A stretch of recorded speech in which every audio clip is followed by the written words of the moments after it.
Frameshift drive charging.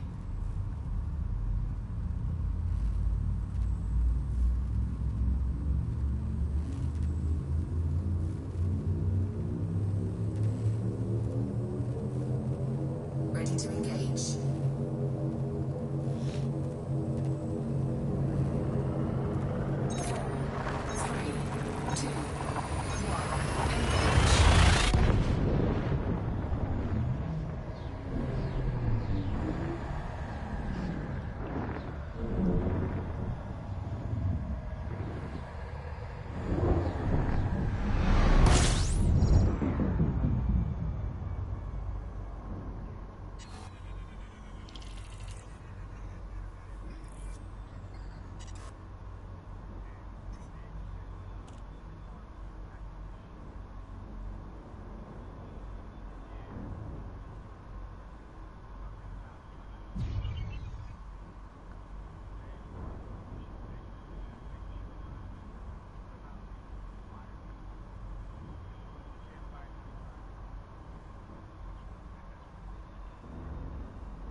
I got it.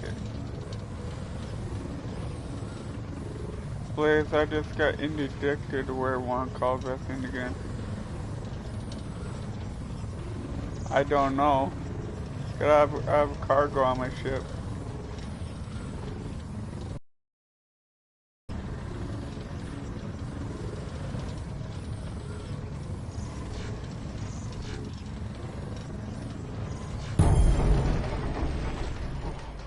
Okay, I invaded it. Whew. Probably, yeah.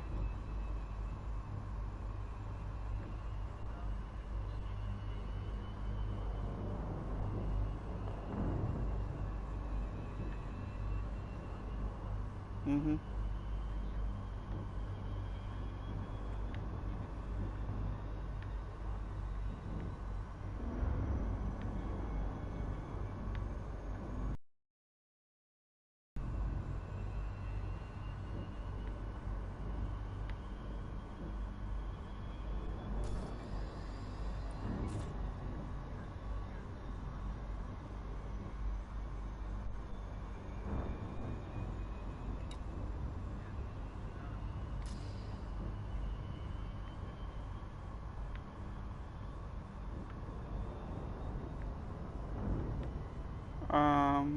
Blaze. I can't turn my ship left or right now.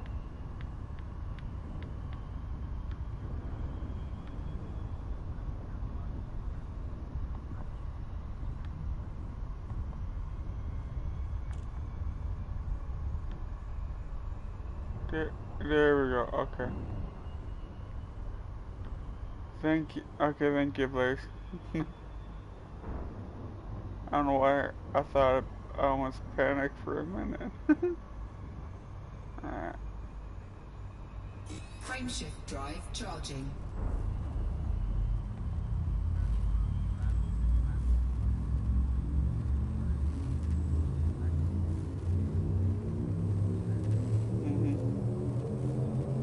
Ready to engage. 4, 3, 2, 1. Engage. I did. I heard it.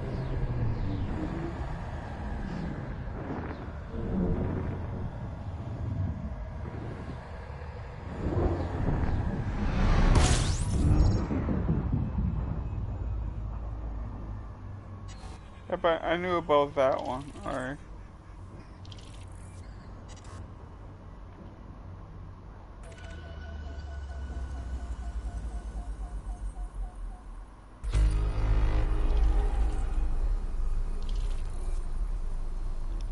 Say that again. Did you say when I need to look for what?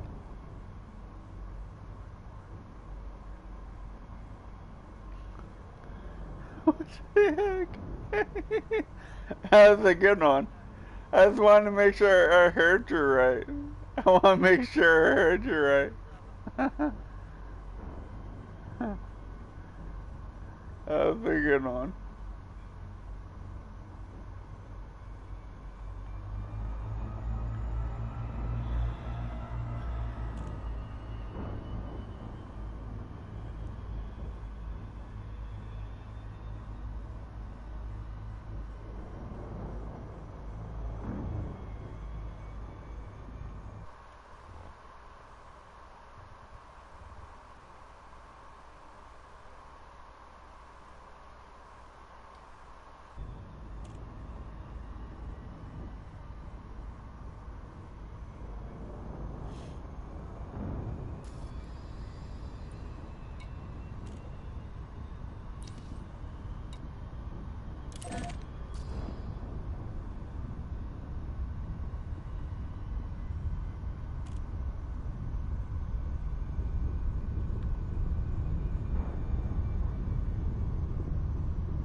Charlie, Oscar, Romeo, please comply with all regulatory protocols before commencing docking procedures, Commander.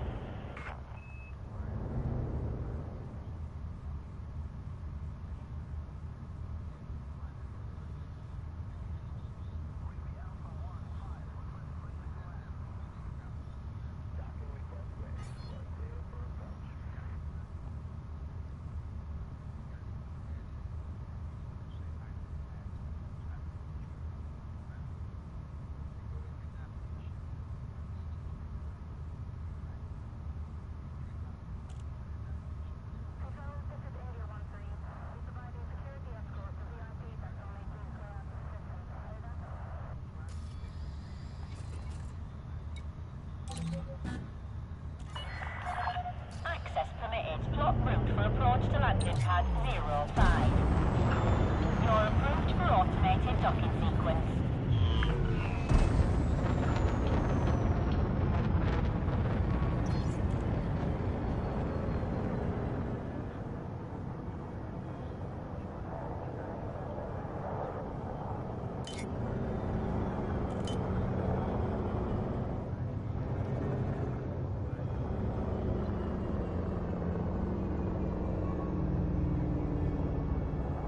Scan detected.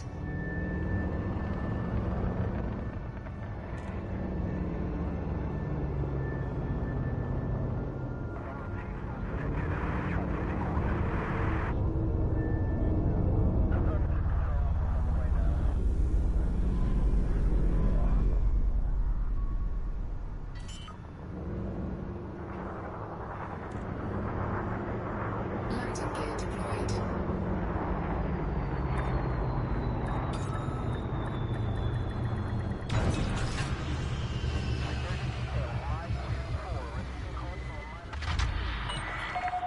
Touchdown. Clear to disembark. Welcome to the station, Commander. Welcome to the Starport. Check the wide array of services we offer and enjoy your stay at our facilities.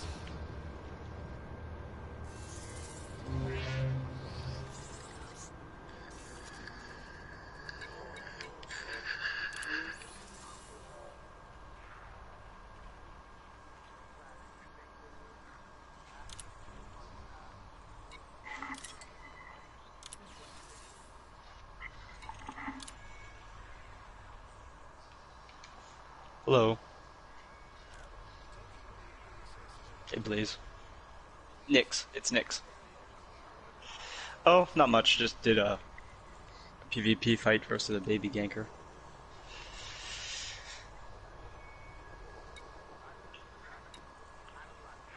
Oh, nice. Good job, man.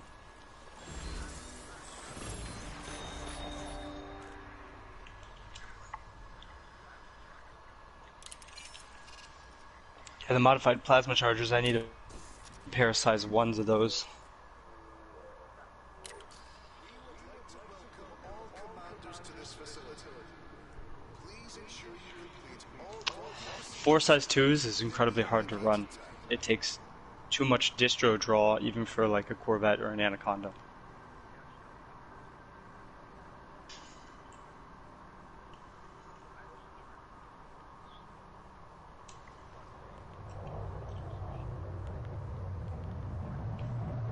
Mhm.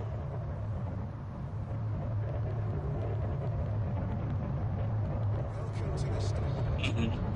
Check the wide array of services we offer and enjoy your stay. If you can reliably hit scouts with your main anti-Xeno weapon, like your Gauss cannon or your plasma chargers, that's about the size of the heart that you have to target on the Thargoid itself. So those are decent practice for aiming.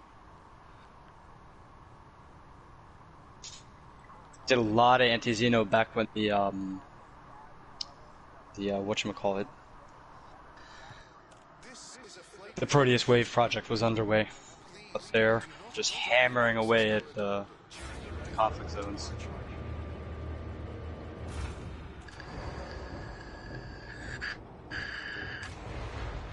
Yep. They should have left it, like, they should have discontinued. If they were going to discontinue, support for PS4, they should have just left that as, like, a continuous event. Like, that would have been cool.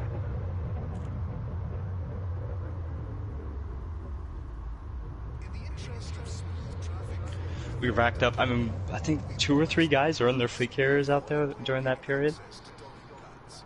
Something ridiculous, like 3 guys earned a fleet carrier in our squadron.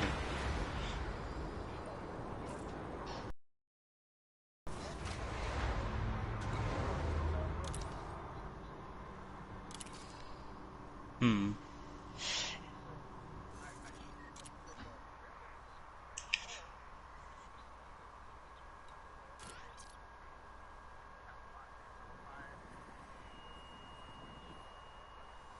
Mm-hmm.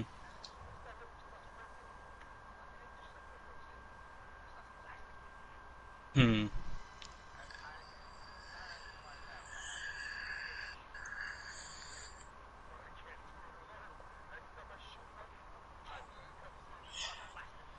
Well, you know how the Thargoids target you, right? They target you much like how we target each other. It's the heat signature that makes you appear on radar. And if you can get that heat signature below 20%, they can't see you. And they can still, if you sit still, right, they can still aim and shoot you. But if you're moving, they have no targeting solutions, so their weapon won't track you.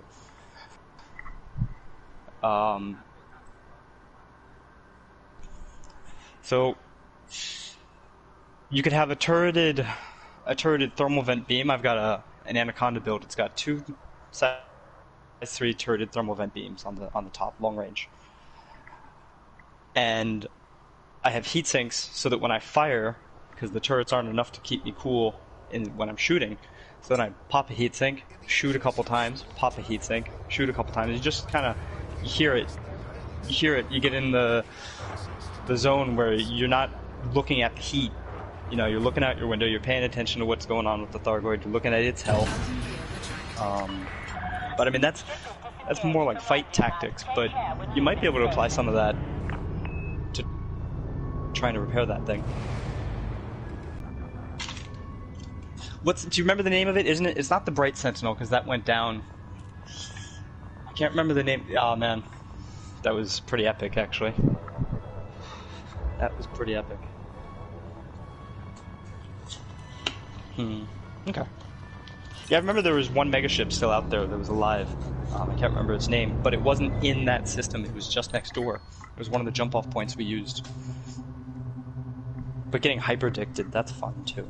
You get hyperdicted, then you got 2-3 Thargoids staring at you.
I'm just wondering what you're trying to get your hands on out in Guardian sites.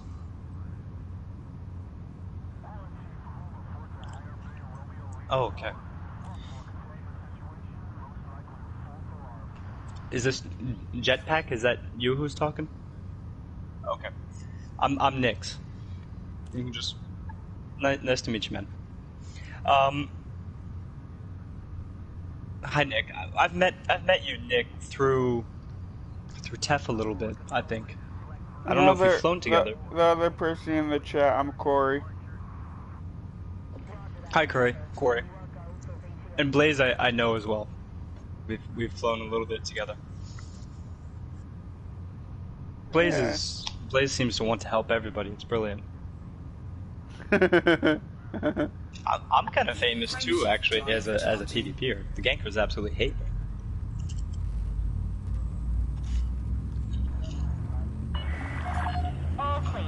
You may absolutely send me a friend request. I have no problem with that. Ready to engage. I run the GSMA Squadron. We do this Deep Space Mining Agency. We started as a mining squadron. We've done a lot of anti-Xeno, done a lot of PvP, and just generally like, you know, helping people and making money. So.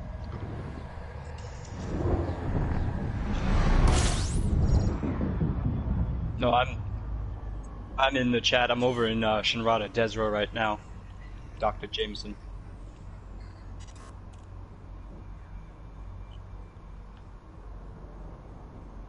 Do you know who it was?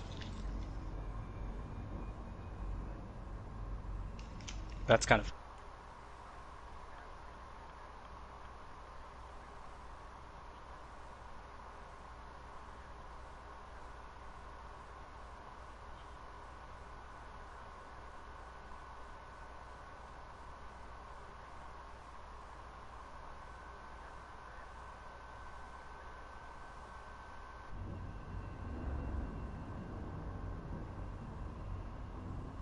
That's pretty random. Not too bright. Yeah, you generally don't want to ram a bigger ship with a smaller ship.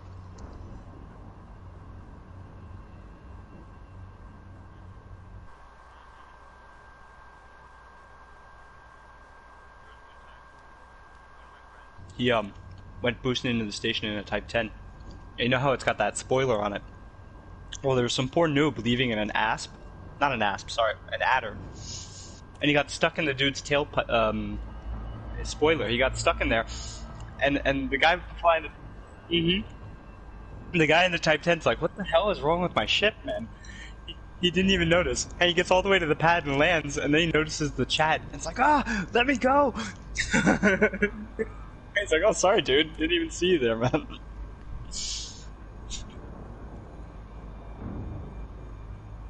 El Pitbull? Yeah. Mm-hmm. Crate Mark II. Oh.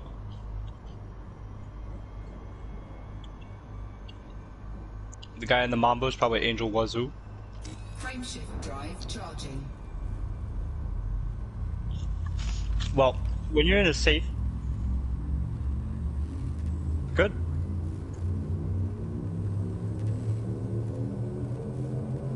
Ready to engage. 4, 3, 2, 1. Engage. I blew him up twice today, Angel Wazoo. He showed up, he's a ganker, right? He hangs out with the gankers, he right, and all this. But, so, he's flying to Jameson in a crate Phantom. I think it was a crate Phantom. And he's like, this is an exploration ship. And I'm like, but you're a ganker. I don't really care if you're in an exploration ship. You kill people for fun. So I'm gonna kill you for fun. So you don't get to make the rules anymore. So I ram him in front of...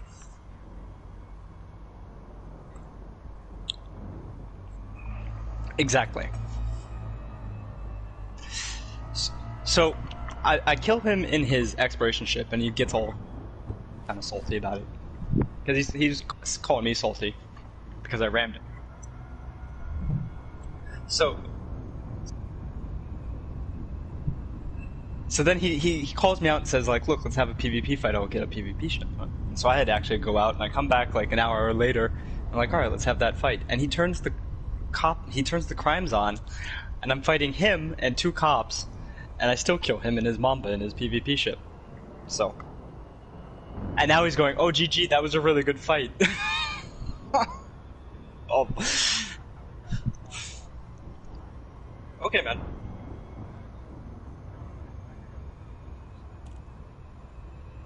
Alright, sounds Alright. good, Blaze.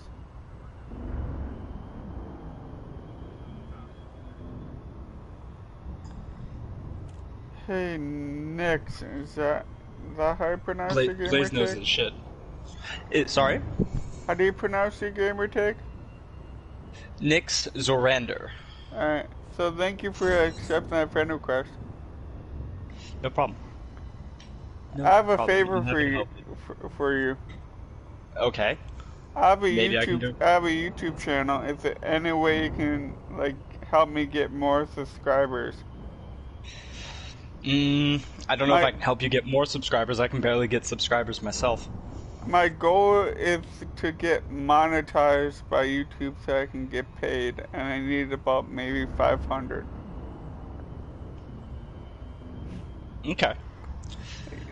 You don't have to help me, but just wondering if you're able to help me. I'm assuming it's Corey Craze. Is that 5462? Is that you? 116 subscribers with a 106. Superman logo. Yeah, 106. Yep, that's it. Yeah. I'm the actually Gamers live channel. right now. Oh, you're live right now? Yeah, I'm actually Completing broadcasting. cargo mission. Okay. Well, here, I'll be a cool guy and sub you. I might not watch everything because those are long videos. An hour, that's not too bad. 19, 20 minutes, all right, that's palatable. Like, you don't have to watch 30. me. Like, as Well, I you mean, it's can hard watch to me get whenever. monetized if people don't actually watch. But all right, I'll see. Yeah, I'll give it a shot. I'll give it a Okay. shot. I have a YouTube channel as well. It's my gamer tag, Nick Sarander. It's mainly just PvP fights. I Let had- me land my ship first, and I'll look you up. What's your profile?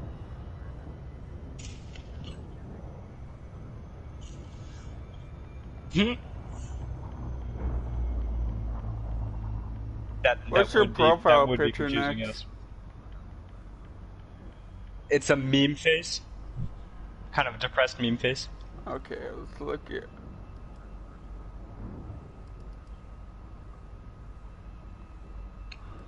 Hardly a master.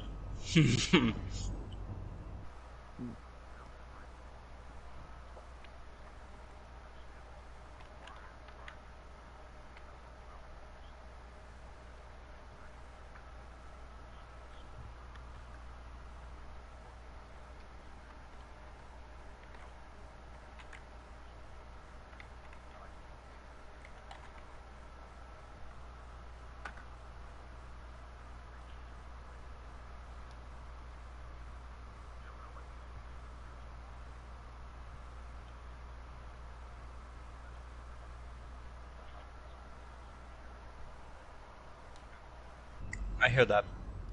Well, the thing is, my policy is generally teach a man to fish, right? So I can teach you how to make tough ships, and what weapon. Well, having good hull and is important, but having big shields, important like good shields, is just as important because generally, when you get into PvP with the gankers, Frameshift drive charging. they have no shame when it comes to jumping you 3v1. So that shield's got to hold up. Thermal shock. Ready to I mean that trio right there, and then on top of that, if they have a missive, you try going cold, not gonna help you. You're not gonna drop off radar. So, you know, you want to know. The basics are as big a shield as you can get, or if it's a prismatic, or bi-weave, make it as fast charging as possible. 40% resistances across the board, minimum, or as close to that as you can get. If you can only get to like 30 to 35, 37, maybe even 39, that's okay. It's not so bad. Plasma, as far as a weapon goes, is pretty much king. And then right up there next to it is incendiary kinetic weapons. So like frags with incendiary ammo, multi-cannons with incendiary ammo. Overcharged if you can afford the power draw and the heat. If not, maybe go... Efficient is one of those engineering blueprints that's like... It's not bad, but it's not amazing. And you only really go efficient if you can't finagle it any other way. So like I made a plasma Corvette. The thing's got over 5,000 shields and over 4,000 hull. And it's all plasma, and it all shoots together, and it does something like 900 damage per volley. If I did the math right. Might be close. Actually, it might be 600. No, I'm thinking of with the thermal conduit buff that you get from overheating your ship. So it's about 600 damage per volley, which is enough to take out, you know, an exploration ship. Boom, he's gone. He's got 100 shields and 400 hull. He's obliterated in one shot.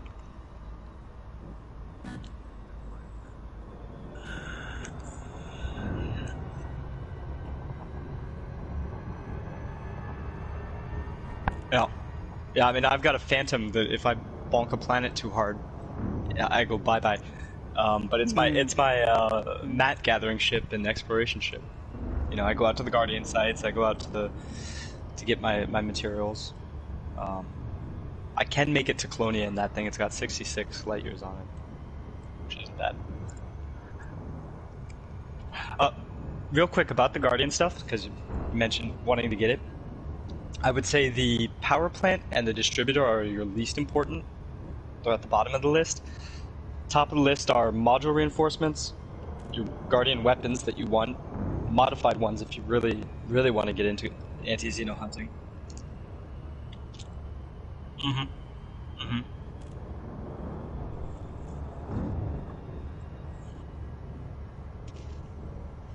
Yeah, yeah. And generally speaking, like the Guardian shield reinforcement, the more of those that you put on your ship, the less hull you have, and then suddenly phasing weapons become a problem because you've only got 2,000 hull or 1,000 hull or whatever.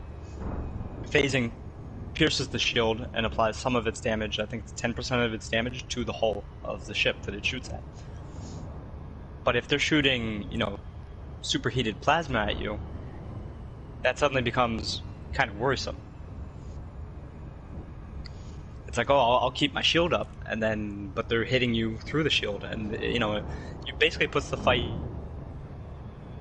on a timer. Yeah, it doesn't damage modules, but it will hit the whole of your ship through the shields. And you can do it with lasers, you can do it with plasma.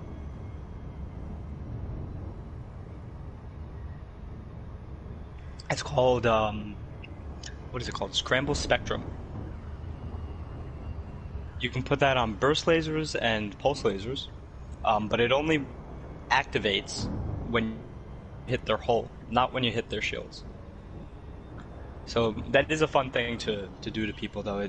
You have a chance that you'll turn off their power plant, which is the one you really want. That's what, or malfunction their FSD as they're trying to jump. That's like number 2, and then anything after that is just bonus.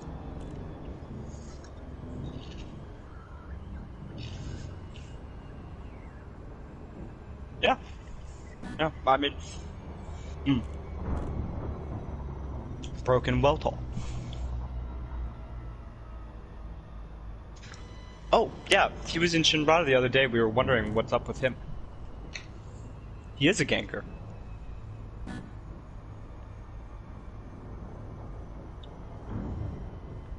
Oh, man.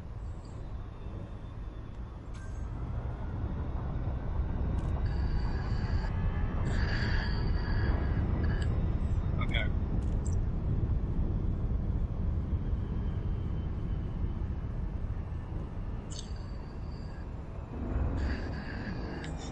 Alright, I'll remember that for you.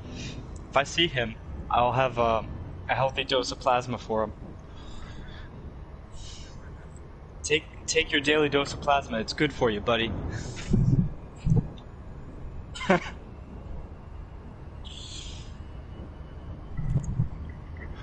Oh, they all do that. They pretend that they don't, but they do.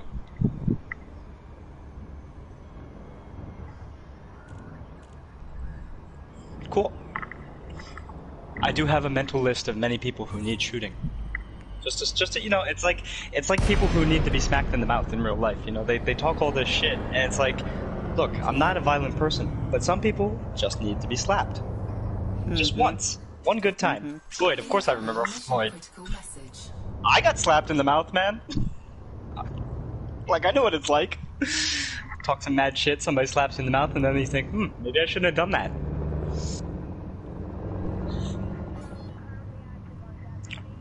Well, he was threatening to, so a friend of mine who actually turned ganker, sadly, PvP mate, right, wingmate, and he was threatening to make a fake YouTube video about how this guy is a child predator. So we reported his ass to Sony. And haven't seen him since, so... Because that was crossing the line, man. Yeah, that's pretty low, man.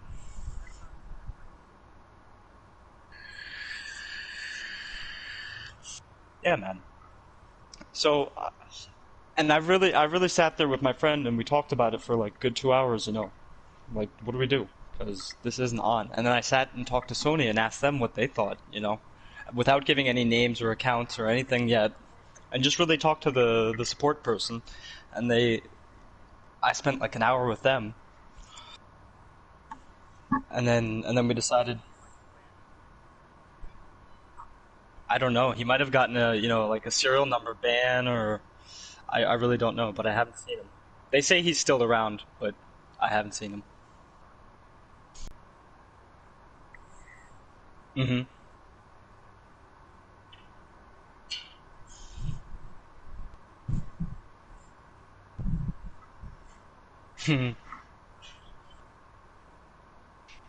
Nice.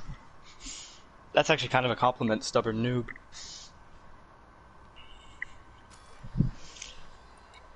Docking request denied. But yeah, he was a piece of work.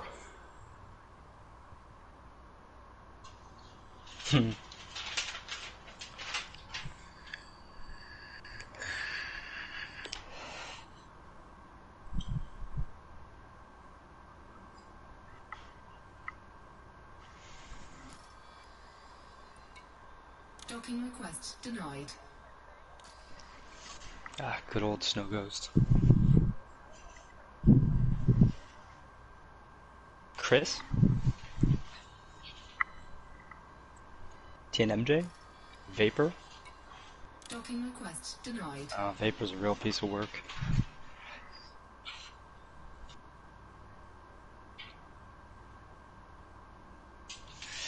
Vapor's actually a really good pilot. Docking request granted.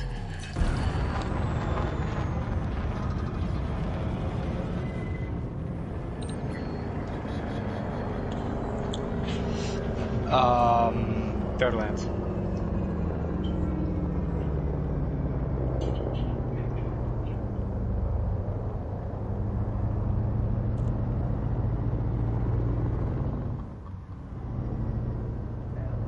Hmm. Yeah.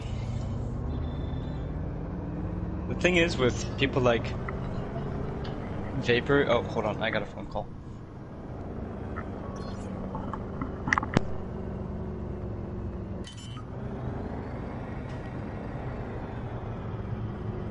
Landing gear deployed. Are you two new to the game? Or how long have you been playing? Okay. Docking success. I haven't been playing Engines for about a disengaged. year yet. I don't think.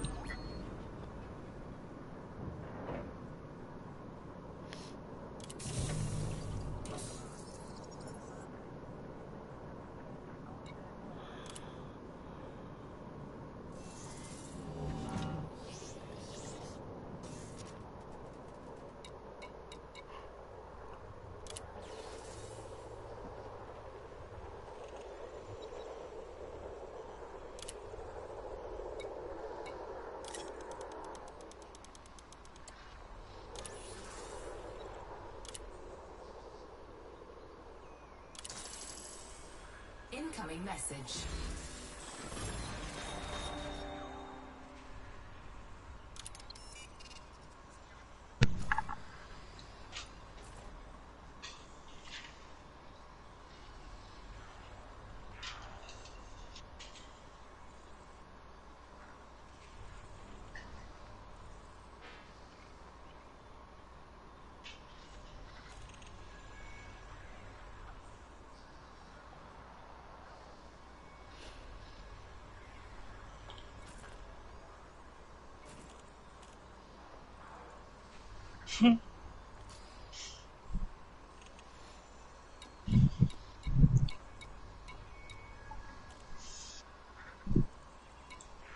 What's your potato chip?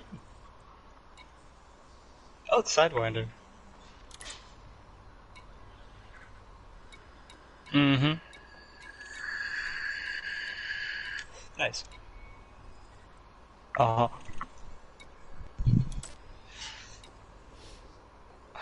Yeah.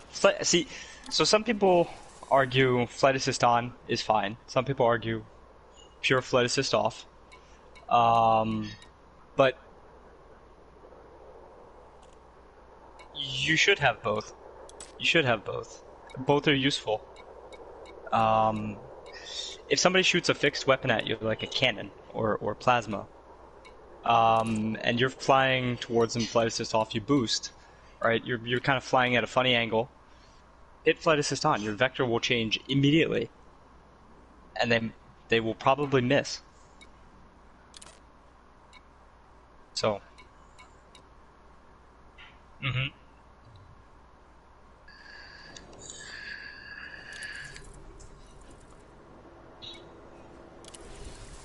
Yep.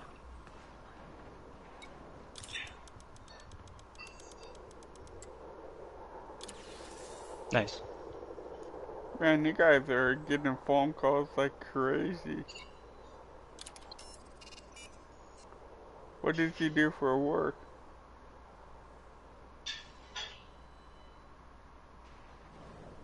I was gonna say, I was just gonna say, 'cause you said patients, I figured that hospital-wise.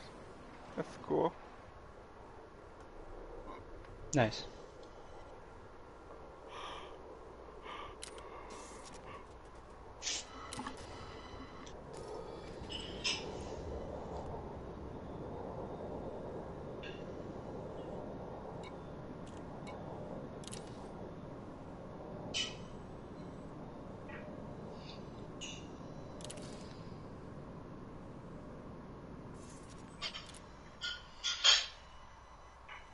It's tricky. I mean, they're the boss NPCs of the game, right? If you think of like a typical RPG, they're the boss level, right? There's not much that's tougher than Thargoids to kill. ATR can be pretty hard if you go and kill a lot of security. Eventually, a lot of security vessels. Eventually, ATR will show up, and they have weapons that delete your shields. They just break your shield generator with lasers and then attack your hull. But if you build for them, they can be beaten. And they're not as tough as they seem initially. But Thargoids are tougher than that because they can regen their hull. They have a lightning attack that attacks your shields very significantly. They have caustic damage that they can apply to you, which will eat away at your hull. But you don't really need to build for caustic resistance, generally speaking. They can pierce your shields with their weapons.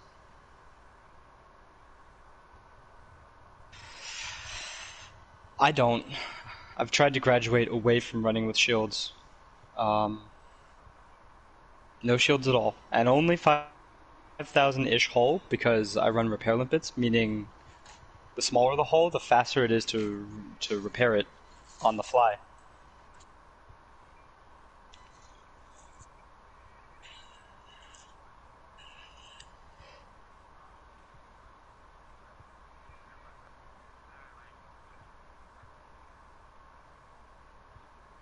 Yep, no problem.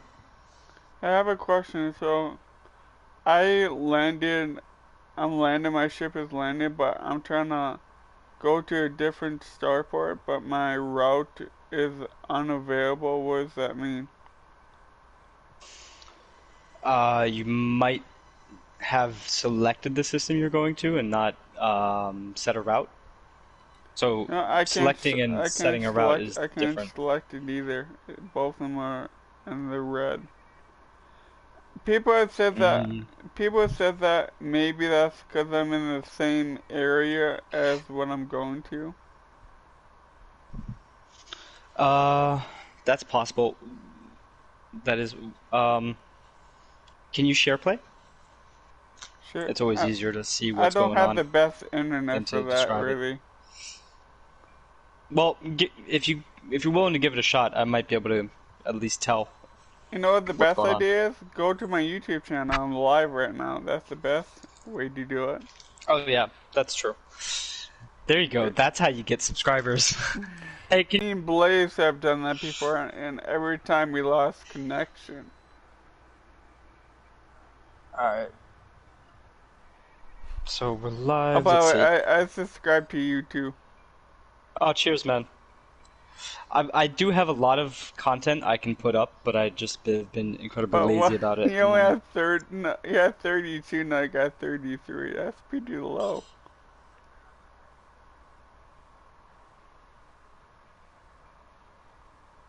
I don't think so. Oh, Go 13, yeah, okay.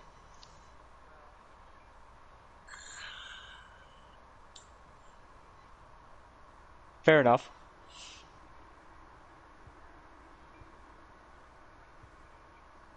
Hmm.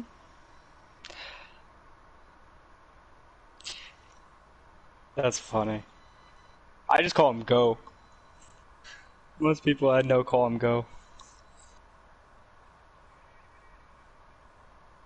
He gets pretty intense when it comes to PvP though. He can get a little upset about certain things, but I get why it bothers him, so I don't take it badly, you know. Like if somebody flying reverse in PvP is kind of badly viewed, using crimes is badly viewed. There's a bunch of like unwritten rules about PvP that are just to make it more fair for everybody, more manageable and more fun. Um, and he's like quite a stickler for those rules. So when people do stuff and he's like, "Oh man, you're resorting to those tactics," he gets a bit upset, but nothing major.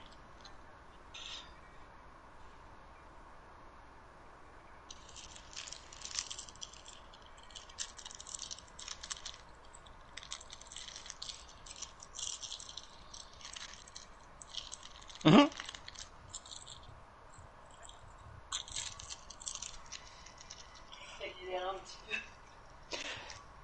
So, all right, Corey, if you could back out of the galaxy map for me. Oh, by the way, my stream is maybe 10 to 15-second delay, I think. So it's going to be delay. Like, what I'm seeing is going to be a delay for you. You know what I mean? Hmm.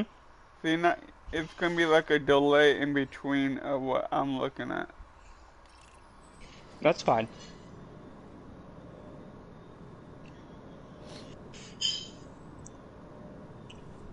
Mm. Okay, you got Alright, back missions. Show me out. your navigation. I'd like to see navigation first, I think. Okay, Hmm. what does that mean when I blew both two blue ones? Well, when something in the system is highlighted in blue like that, Mm-hmm. that's related to your mission. Okay. Um, all right, go back to transactions and click on one of your missions, and just scroll until you see what the name of your destination is. Which one do you want me to do? The top or bottom one? Start with the one at the bottom. Sure, Okay. we'll check both. Reading the mission parameters might help. Okay. All right, something ring there. Layard ring. Whoop, nope, that's not what I want. Oh, You didn't sorry, have to my click bad. on the. My bad, That's all my right. bad. But it Alright, looks like yeah, your destination. It looks like your destinations are in the system you're already in, so you don't need to jump anywhere. You just need to fly to them. okay, so one's at, where is it Ledyard ring. Mm-hmm. Drop off. LTT 17156. Pickup system. Do you have the cargo with you? I should. Okay, I'll trust you on that. If you think you do, then I should that's have fine. it, like I collected it. All right. Well, it looks like you just need to fly to the actual stations to drop your stuff off. Okay. But is it selected? Because I couldn't select it or plot the route. Well, you don't plot routes in system. You only plot routes to another system. Okay. Okay. So go back to your navigation, and then Okay. just one of those two blue stations looks like each one is receiving one of those missions, Okay. and then just click on it, right? So yeah, you have that one selected. So if you back out of the menu and just look straight forward out of your ship. Okay. Should I auto yeah, launch? Sure. Go ahead and auto launch. So this is I don't. the something green is the one I'm in right now. Should I go to Oh. lead yard green? Cause the top Well, if you're one already here, did you auto launch already? No. No, I didn't. No. Okay, Should- go. Okay, go to your main view. Okay. Back out of this little menu. I did. Okay, go to Starport Services. You're in a Python, yeah. You probably have enough cargo space to hold all I that. have 200. Okay, yeah, you got plenty. Blaze help me out with it. You see the mission board? There's a little exclamation point. Mhm. So go ahead and click on that. Yeah, you can't just go to the place. It doesn't auto drop the stuff off. You still have to go into the mission board and hand it to the people, right? So now it should come up with one of the factions there will have an exclamation point next to it, and they're the people who want the stuff that you brought. There you go. Ongoing mission. So click on that, The progress and one? you should be able to. Yeah, the one that says progress 0 of 66. It looks like. Okay. 56. I can't quite read that. At 66. The font in this game is terrible at times. Mhm. Oh, it says collect items. It says all items have been collected. I collected, so I should have it on my ship. Okay, I think I see what's going on. So what you've done is you've picked up your mission from here, you've collected your items, and now you need to just take it across system to that other station and drop it off. So it's Okay. the same process, but in reverse, Okay. right? I mean, the only thing that's actually going in reverse is the cargo goes in and out of your ship. So let's try going to that other station. I came to this starport to Okay. to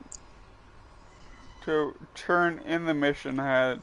This is a whole different mission that I collected. The weapons one. This is a whole different mission. I collected the mission that I came here for.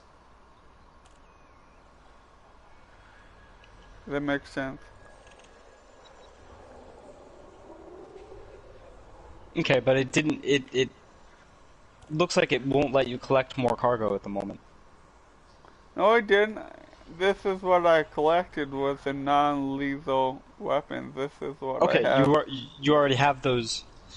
Would you Uh-huh. mind showing me your backing out of the station services and showing me your cargo hold, just so I can just. It's That's right gonna be on- your right panel under Yeah. inventory.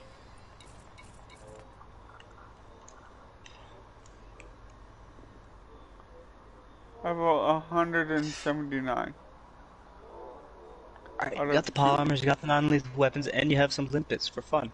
Okay. Mhm.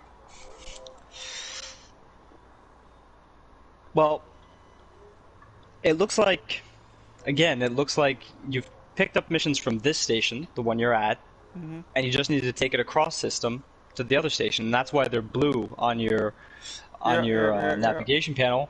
One of them is being highlighted because this is where you pick the stuff up, and the other one is being highlighted because this is where you drop the stuff off. And when you're in the galaxy map, that blue icon above the system, that little circle with a square with a circle in it that's kind of colored in, that means this is a mission destination, right? So if your mission was in another system, which most of these sort of missions are pretty local, you would see it without zooming out too much. You'd see it on the galaxy map. You would see a blue icon and above another system saying, this is where you need to take the stuff instead. Right? And, So- and we didn't see that. So it looks like you just want to go to, yes, Ledyard Ring. And I Plot a can route lock to in there. the destination, right? Yes, you can lock it in, and you even have a compass on your ship for pointing towards destinations. Yep, I know that, Ari. I knew Okay, that, Ari. good. Good, good. I was just Do you know- confused. I was just confused why I couldn't plot the route in my galaxy map. Right, well, it's because everything's happening in the same system. Okay. So you can't actually plot a route. Yeah, you just have to lock onto that station.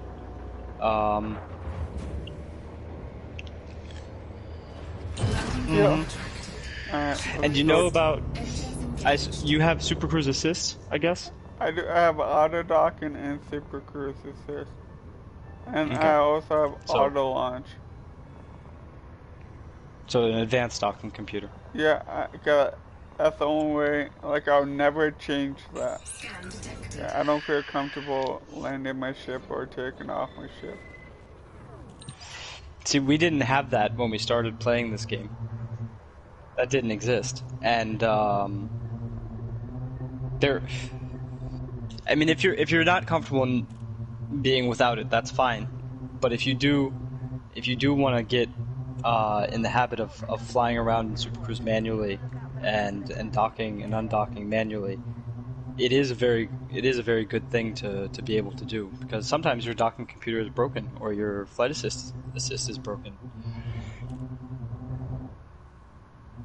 And also those only come in size 1s, and sometimes your ship has, like, the smallest slot is a size 2, and it's a shame to waste a slot on size 1s. Like, none of my ships have Super Cruise Assist or docking computers anymore, because I know how to do all these things manually. So, but that was because the game basically forced me to learn those things before they came out with docking computers and Super Cruise Assist. Mm-hmm. Since it dropped on PlayStation. Yeah, you and 2017. do you know who Thorax is?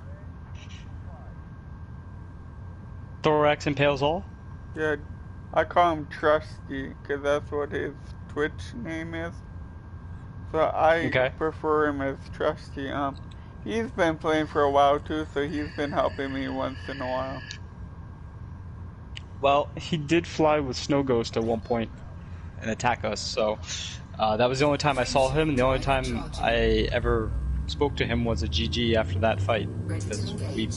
He'll be on We tonight can't- probably if you want to stop in the party. He'll be on tonight. we kind of pummeled his Corvette into a pulp. Oh shoot. Okay. I did that wrong. Actually, He was flying with Snow Ghost, and he was part of a group who was training a guy called Tango on Your 6, who we managed to convert away from being a ganker. So I don't think Thorax is a ganker. He just was hanging out with a bad crowd that day and decided to come PvP. Mm-hmm. So, but I don't know him. Like, I've never really hung out and chat, but if he's been around that long, he probably knows some good stuff. So. He does. So, I mean, Snow Ghost knows some good stuff as well, but he's a ganker, so he gets shot on sight. But he can't beat my Corvette anymore.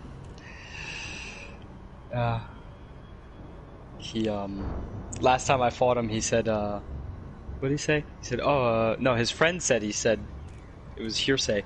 His friend said he said that we were using Primo. And I was like, no, we weren't. Yeah, I know. It gets kind of old then.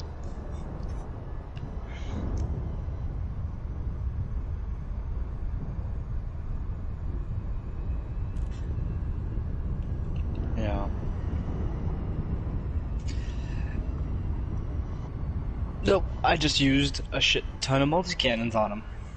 He is kind of a poor sport, and he really doesn't like when we blow his ships up, which we've done it a few times, but he's very, very quick to jump away, man. He is very hard to pin down. So I'll give him that.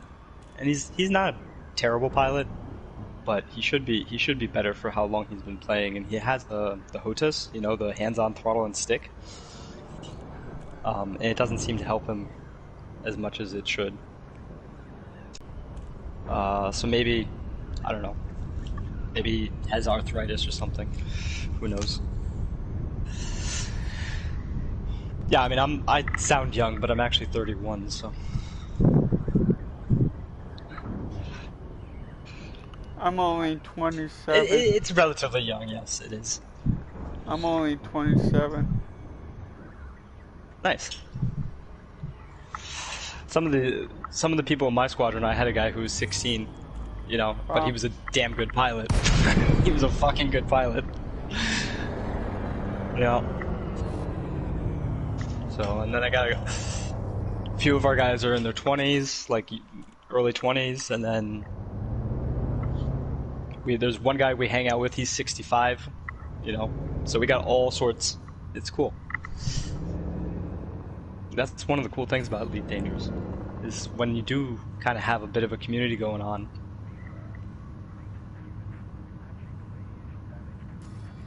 Yeah. Yeah, met people from Australia, from the US. I met one from New Zealand.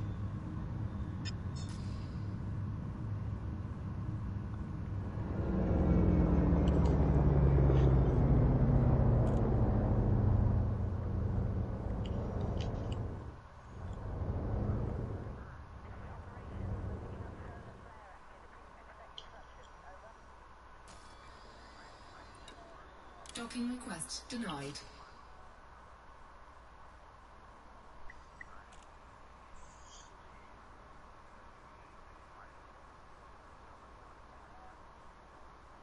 Mm-hmm.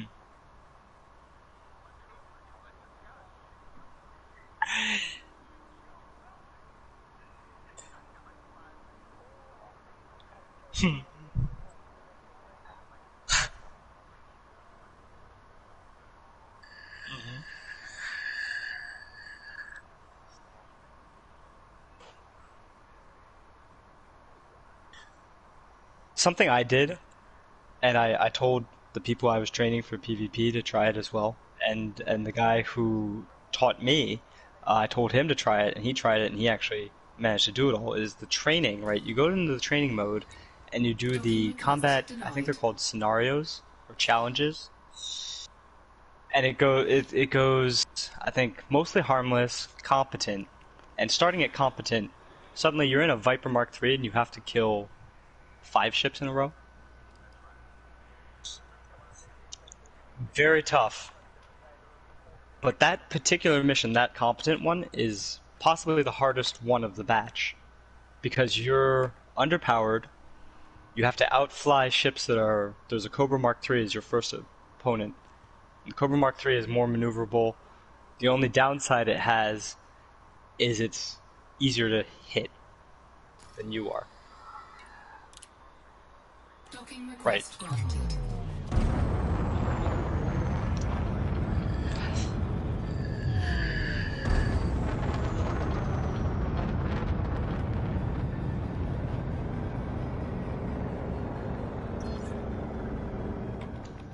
Hey, there's nothing wrong with liking, you know, I mean, I love the Crate Mark II, I love the Viper Mark III. In big ships, my first big ship, I'd stuck with the Anaconda and I made it a PvP ship. And everyone was like, get a Corvette, get a Corvette, get a Corvette. But I pushed the Anaconda and just kept pushing it, and then eventually I was beating Corvettes. And then I decided I'd get a Corvette. After I'd pushed it to the absolute limit, and then there was a couple guys in Corvettes and they stomped me. They just absolutely blew me out of the water. There was only a couple guys, and it was like, alright. I don't think I can get the Anaconda any harder, you know, any tougher than I've already done. So now I'm gonna go get a Corvette and do the same thing to that. Docking successful. Engines disengaged.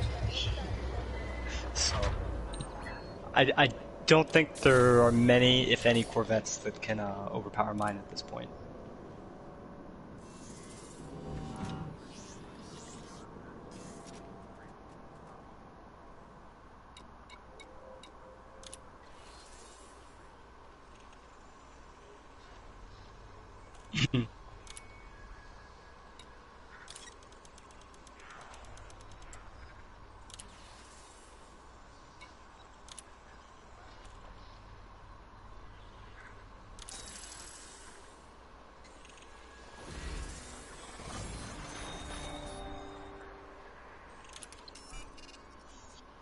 Mm-hmm.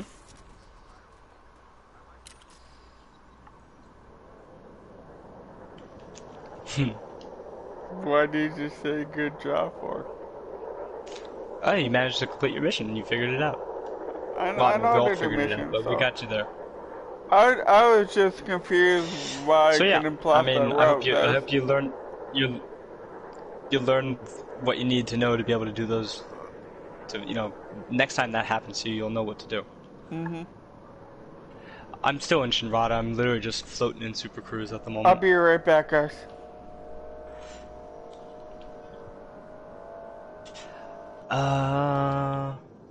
No, I haven't seen any activity. A guy called Dead Thank was kicking around in a Type 10, but I think he was doing missions. And then Angel Wazoo came through in his exploration ship. I blew that up, and then he came back in a PvP ship, and I haven't seen him since. So I'll fly a loop here at Jameson and then to the star and let you know if anything pops up. I'm the FPL that's called Valhalla Calling, so if you see me here, it's just me. I do have an interdictor, so I'll look like a triangle, but don't be scared. I'm not gonna pull you.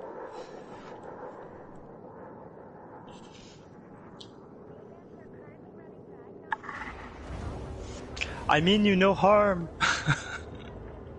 I've actually pulled people and just been like, hi. Yeah. I mean, I can't, it's very hard to stop a gank at times. I have done it, but usually you arrive too late. Once somebody's pulled and you're too far away, that's basically game over for that person. I hear that. There's nobody at Jameson, and nobody in Super Cruise, so.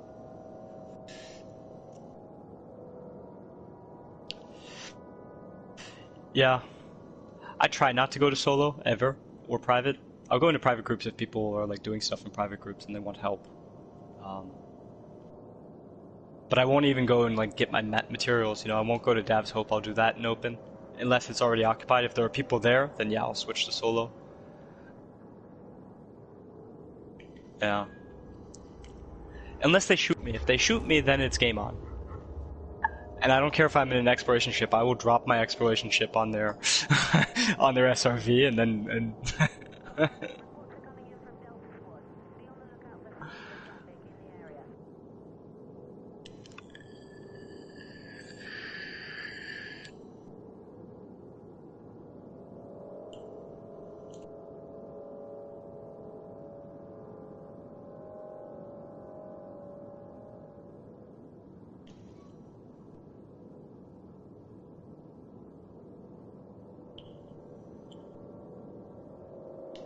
that's pretty low.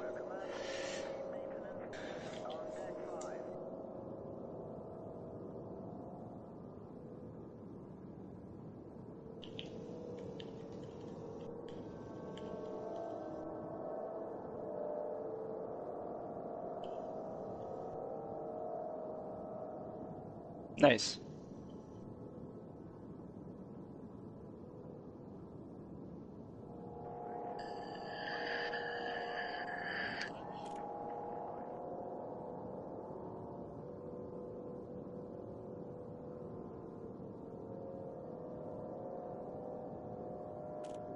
Yeah,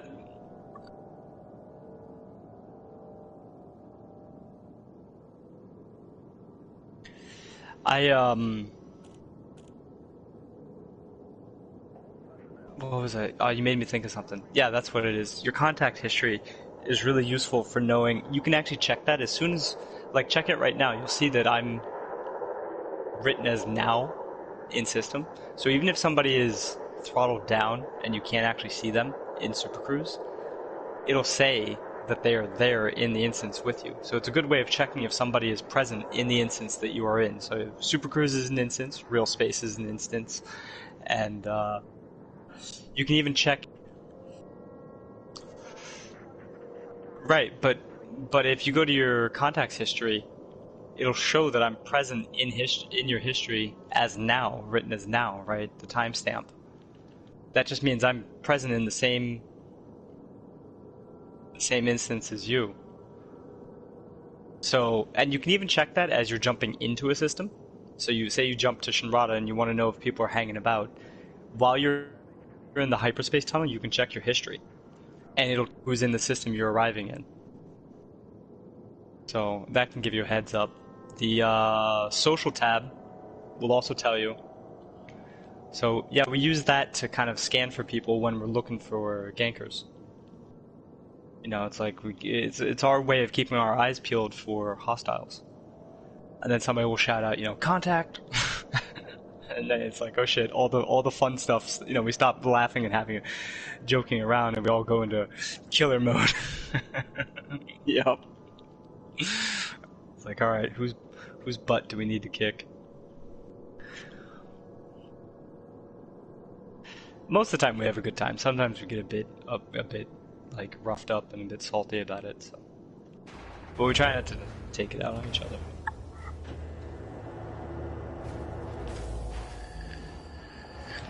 Well, yeah, the first 2 levels of engineering is a good step. Level 3 is a nice big step up, and then you get to level 5 and it's like, wow, this ship can do stuff it never could have done without engineering. I mean, the Vulture, for example, is the perfect example of a ship that it's all right if you don't engineer it. It's amazing if you engineer it. It's fast. It can turn on a dime. It can run two super high powered weapons. It's got those 2 size 3s on it. 4 utility slots. So enough to give you some variety. You know, you can kind of do whatever you want.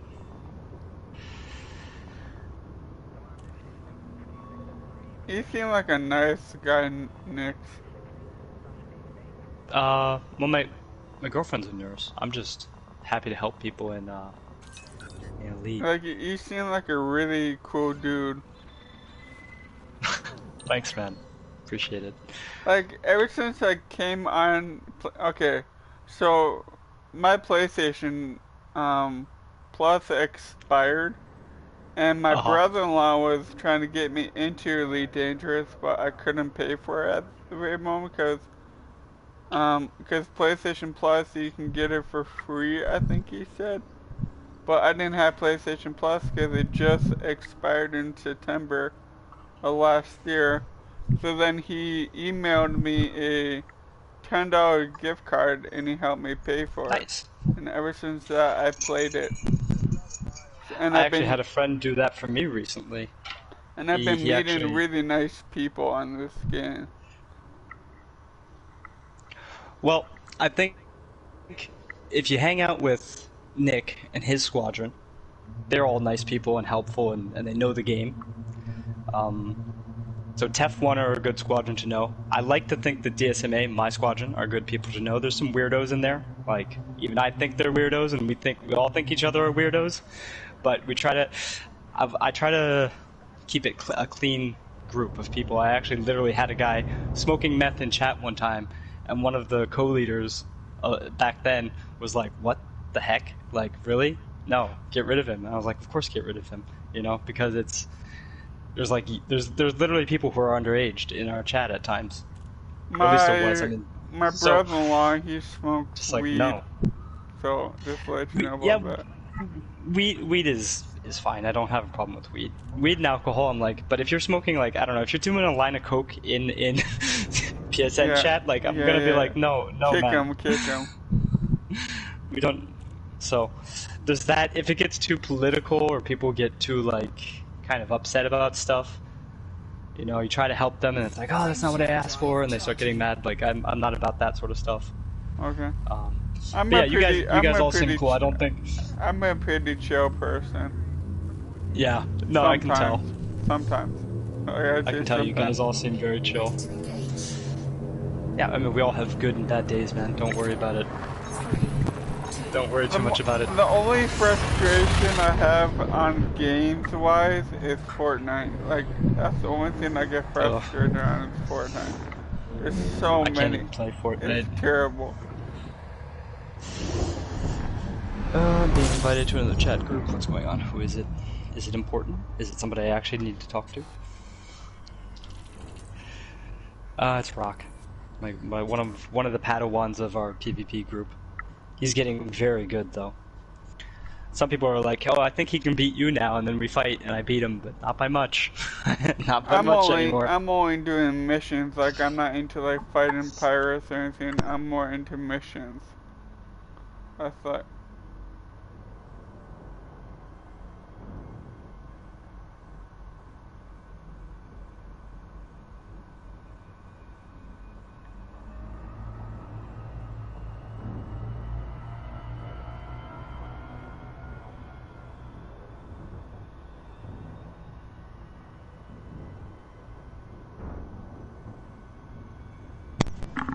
Okay, sorry I didn't respond immediately. Yes, no, there's no problem with just wanting, you know, if you want to be a PvE person, and either, you know, like maybe you fight NPCs, maybe you don't, maybe you're just into mining, maybe you're just into doing cargo missions, everything is fine.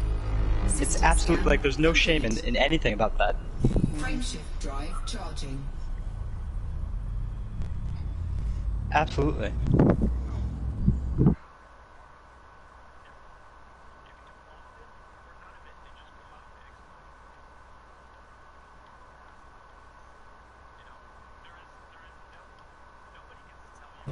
What to do in this game, and I've been in a couple squadrons before, and people are like, "Oh, you gotta go do this, you gotta go do that."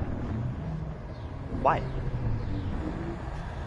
You know, it's funny, like, you know, even the quote unquote rules about PvP, it's like, what are you talking about, man?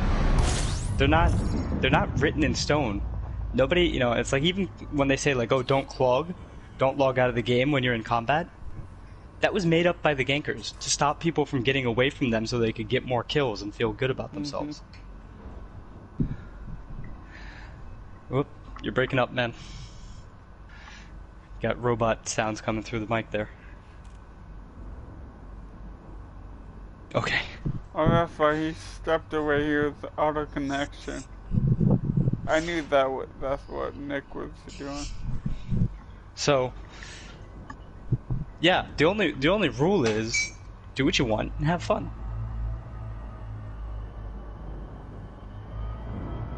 Like, if someone's gonna send me Absolutely. if someone's gonna send me a pirate mission, like a massacre mission, I feel bad when I don't go help them with the mission. Like, I'd rather go help them and then sitting around just making free money.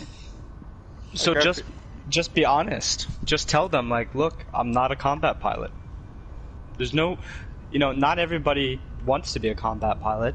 You know, you can't, like, I didn't want to even do engineering back in the day. Everyone's like, oh, you need to get your engineering done. You'll enjoy the game so much more. And I was like, I'm cool, man. I'm having fun. I was in a keelback. I was mining in a backwater system. Nobody bothered me. I didn't bother them. And I was having a great time. I'd put on my podcast or my playlist or whatever, or put on some comedy podcasts like George Carlin and just chill. And I'd be in my ship. I'd have my cat with me, you know, and just vibing. Yeah, I've got 2 cats now. What a boy or girl? Both little boys. One of them's called Maximus, and the other one has a kind of a French name, but in English we call him Rudy. Well, they've got their little Gravlock boots, so they're all right. Yeah. Is this really true? If you throw a cat off a roof, it always land on their feet. Is that true? Yeah, they're really good at landing on their feet. You know why I said that? Cause poor cat, man.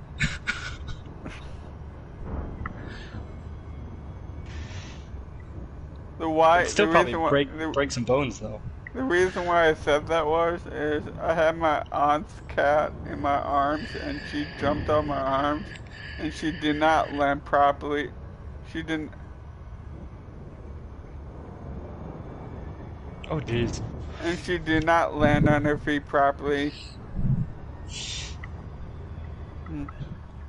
Nice. But cats actually have more trouble falling from less than a certain height and landing on their feet. The more height they have, the much easier it is for them to land on their feet. There's videos about it on YouTube about how good they are at twisting around in the air and landing on their feet. Their head goes first and the body follows. Kind of like how birds are, you know, birds can just orient themselves very, very well in the air. It's just a natural thing for them. You know, I mean, it's only humans who are bad at pretty much everything other than being able to have stamina. You know what birds walk are and really run good for long at? distance. You know, also birds are good at What's that? crapping on your car. Oh yeah, yeah, that's true. I managed to park mine under the takeoff point for the birds, and it's Oh god. getting covered in bird poop, bird shit. It's good fun. But yeah, I've had cats basically my whole life, so I love these little critters. I have dogs my whole life. Yeah. Huh.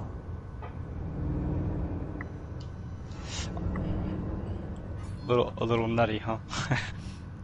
Do you want to hear a quick story about my uncle? Sure. So Why not? his ex-wife had, okay, you won't believe this, his ex-wife had 32 cats. And they kept,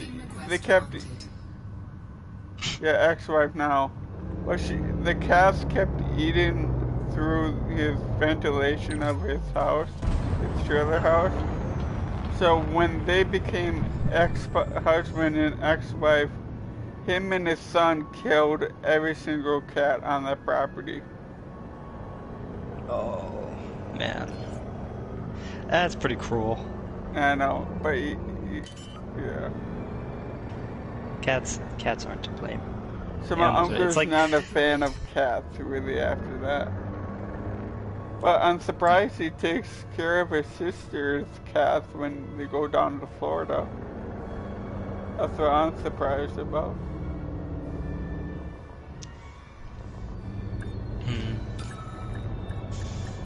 But yeah, no, I mean, so Engines disengaged. there's a lot of good people in Elite. I mean, the gankers make it seem like they're just trying to make the galaxy dangerous. Is basically their point of view is they want the galaxy Elite dangerous, the dangerous part to actually mean something. But the problem is a lot of them are also really salty that the game isn't what they wanted it to be. It didn't develop the way they wanted it to. And so their point of view is, let's hurt FDev by hurting the players. Right? And you can see that that's their logic when they say stuff like, oh, Nyx, you ran away from a fight, so now we're gonna go kill noobs and tell them it's your fault because you didn't come and fight, you know, and stuff like that. And they, you know, if they can't actually beat you, they'll attack your character. You know, they'll go on Facebook, they'll go on YouTube, and they'll attack your character. They'll say this, that, and the other thing, make you look bad. And they've done it to me. They've made me look bad here and there. Thing is, I don't care. I just don't care. They can do whatever they want, and it doesn't, you know, I don't lose sleep at night. But when they lose, I think they do lose sleep at night. So, just keep pushing, kind of thing. But here, I gotta go do a thing real quick.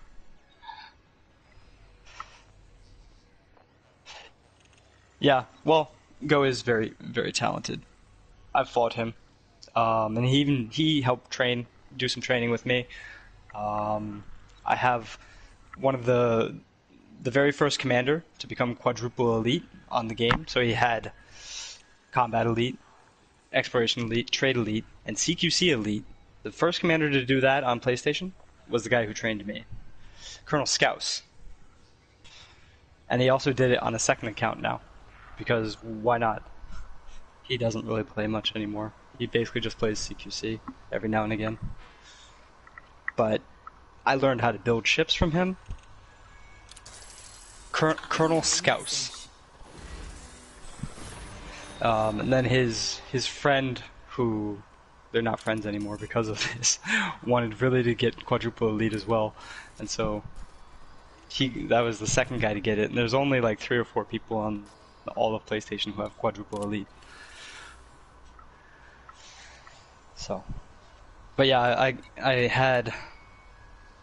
I was lucky enough to meet him and be taught by him. There was a guy called Oren, and he was part of a group called the Black Void Syndicate before squadrons were even a thing. And they were basically criminals, right? And they would manipulate the background simulation, the factions and stuff, and cause people to go into war and make, like, they would attack one team and then attack another team and make it seem like they were attacking each other and get them into a war, like that sort of underhanded stuff, you know. And so the guy who taught me about manipulating the BGS was this guy Oren, and he was one of the masterminds behind the BVS, which eventually became the Kumo crew, and you'll still see people every now and again with Kuma. KUMA squadron tag. So they're like Elite Dangerous's criminal organization, but they mainly deal in manipulating the simulation. The politics and stuff, yeah. And then, yeah, I've just been incredibly lucky in meeting people who are either connected to or part of the original group of people playing Elite Dangerous. And they're like, oh, yeah, you know, like I just stuck with them, you know, tried to be a good person to them and hang out and do all the things that you do in this game. And they eventually, you know, warmed up to me. And I warmed up to them, obviously, to the point where it's like, oh, let's, you know, pass on. This guy seems like a worthy guy to carry on the torch of information about Elite Dangerous.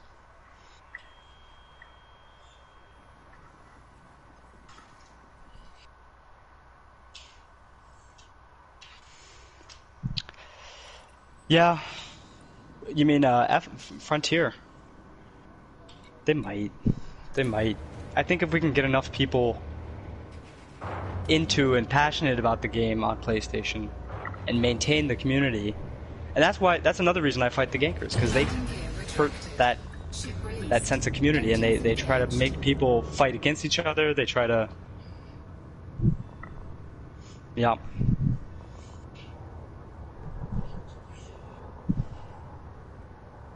Yeah. Mm-hmm. Yeah. Yeah, it's a shame. It really is. I mean, it's a niche game. It's always going to be a very niche game.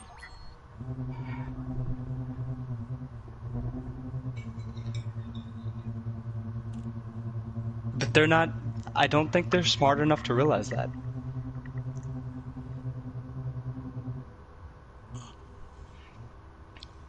They're too narrow-minded to accept that as truth. But I think it is the truth. And next. Yo, sir.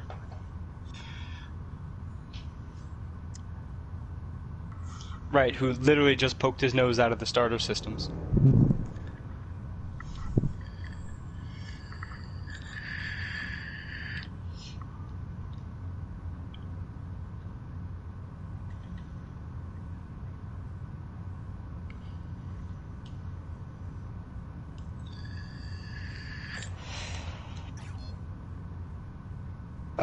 Yeah.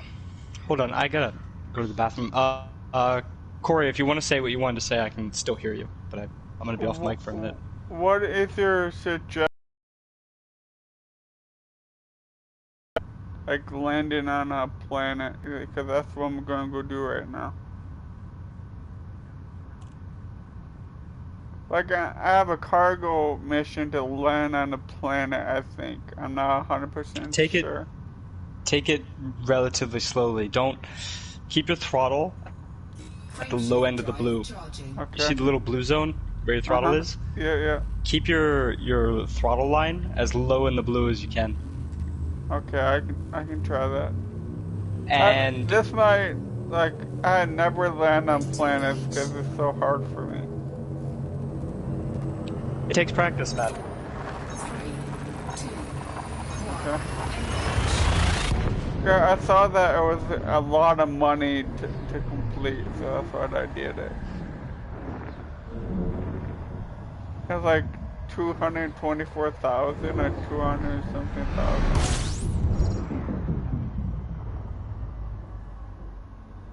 And that guy is busy as heck.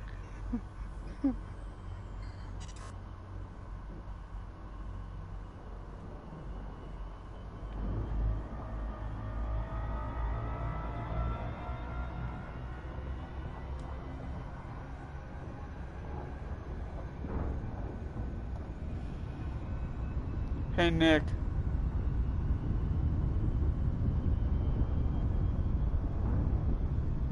You. So I have a question. So I'm broadcasting and I only can hear me and Nick's. Do you have a voice allowed on in your PlayStation settings? Maybe you don't, that's okay, because right now I checked my broadcast to see if I'm hearing all our voices. And I'm only hearing me and Nick's voice at the moment. Because I don't think you have voice allowed on any parties and settings.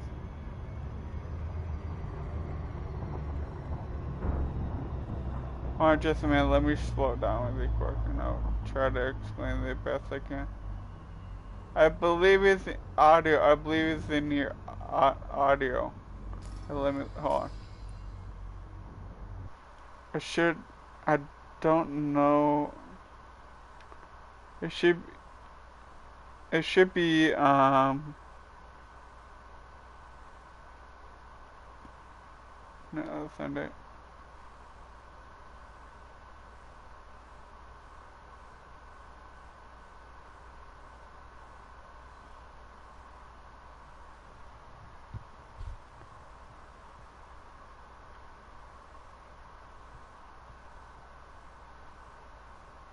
Okay, so go to your party settings.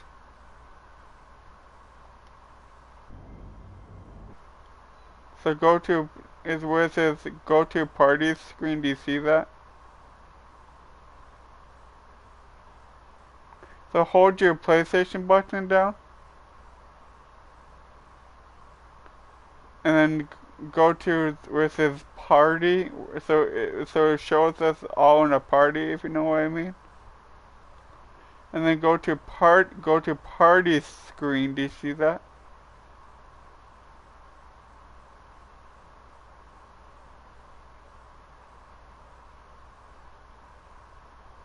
Do you see that?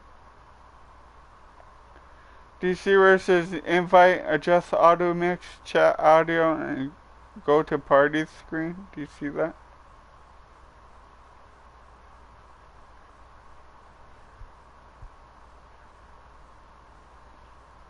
No, so go to where it says party. It's underneath, it's above SharePlay.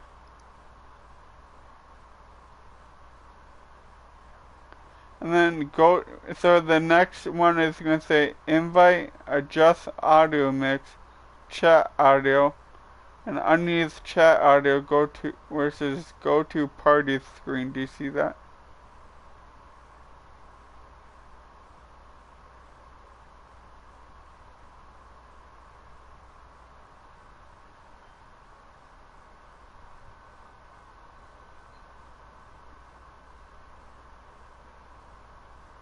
You don't see that? So do you know how where you can go to our names in the party and then it will say like you can like send a friend request? Remember how you did that to Nick's? I go to that setting where you see our names, where you see all our names. And no, go to where it says go to party screen. Do you see that? Do you know how so don't know, you know how to leave a party, right? In that section. Above that, it should say go to party screen. Oh jeez, I don't know how to explain this any better. Is it, let's see. Yeah, so this underneath that you see invite, adjust audio mix. Do you see that? Alright, do you see a list of things?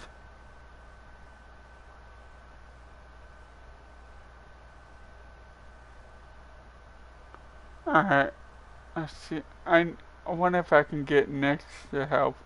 He's better. Oh, we don't have to worry about it really much. Like, the only thing wrong with that is I won't able to hear you when I broadcast. That's the only problem. It's not like a really big problem.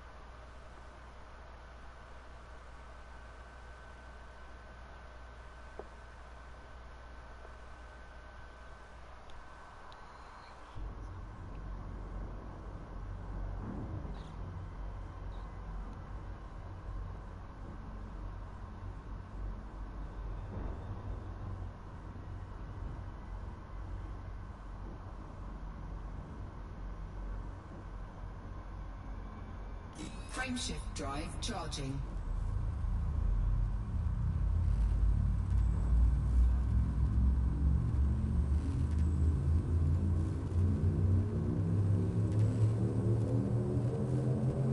Ready to engage. 4, 3, 2, 1.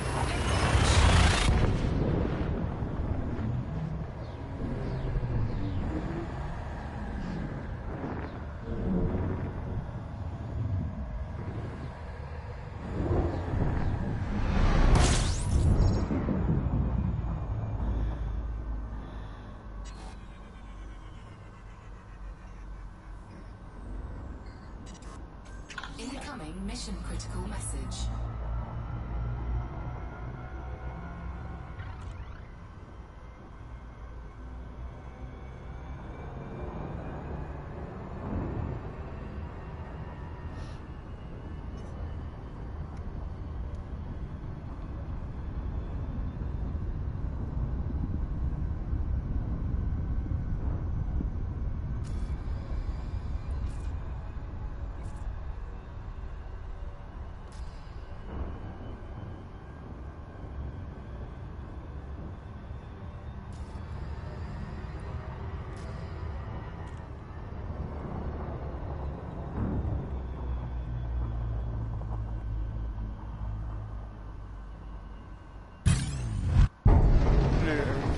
Again.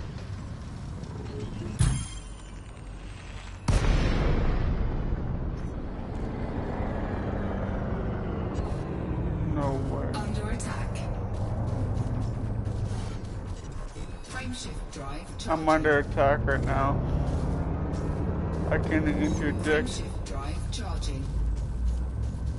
I'm about to get the heck out of here. Engage. I'm losing. 3, 2, 1. Engage.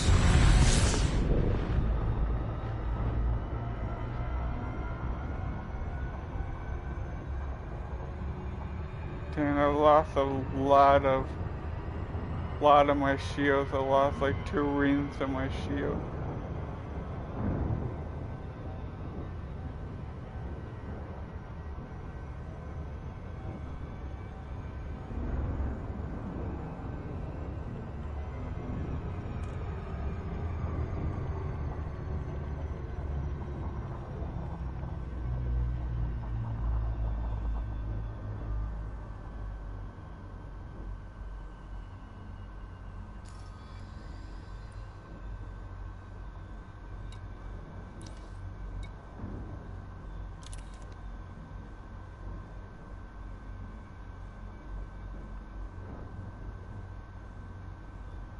Hey, Nix.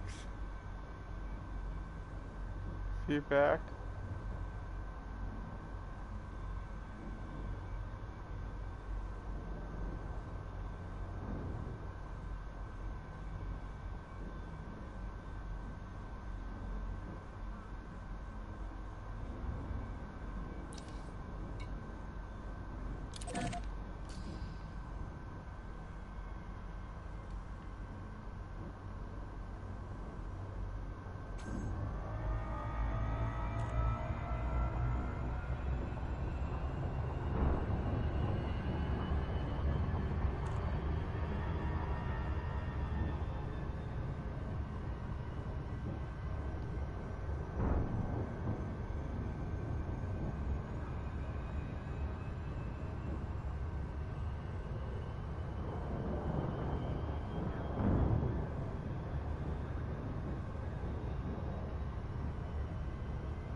Alright, I'm back.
Hope I'm going to the right one, because there's nothing highlighted blue.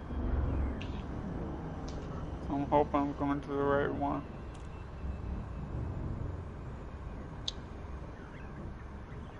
I'm dropping off some cargo, but nothing. I don't know if this is the right one or not. Check your mission. Oh yeah, I didn't think of that.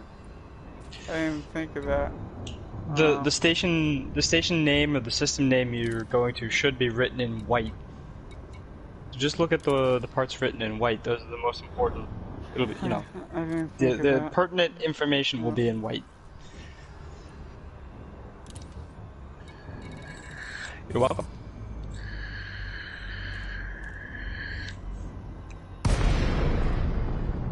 The important, the relevant, the pertinent information.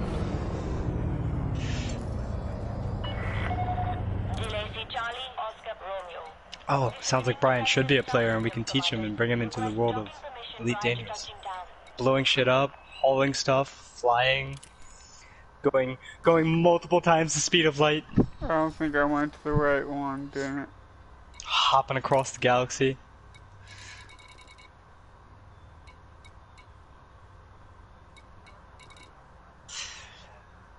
The intro used to be worse. They used to insult you if you got it wrong.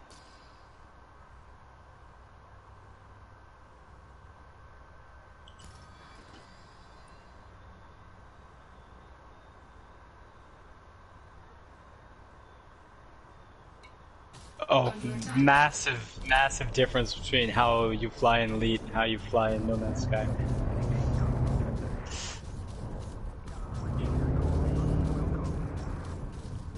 I'm under attack again. Hey, Jetpack, if you come above, come up above. I'm hovering above your landing pad at the moment. In my Fairlands. Alright.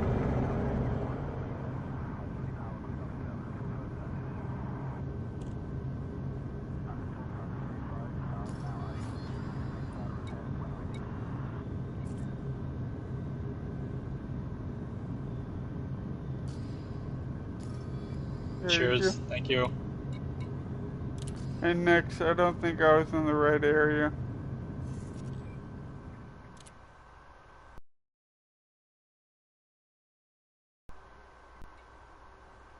I really don't know.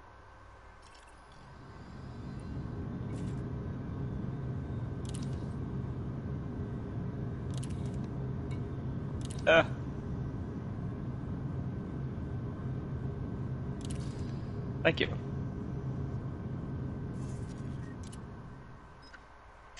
Man, what's going on? Why is this Type 9 and this Asp just sitting here waiting to leave? You better turn auto dock off and get out of here. Because the station only has so much patience before it starts blowing people up. If they get blown up, you'll be next on the list, man. Alright, we're right there. The guy who runs the turrets has little to no patience.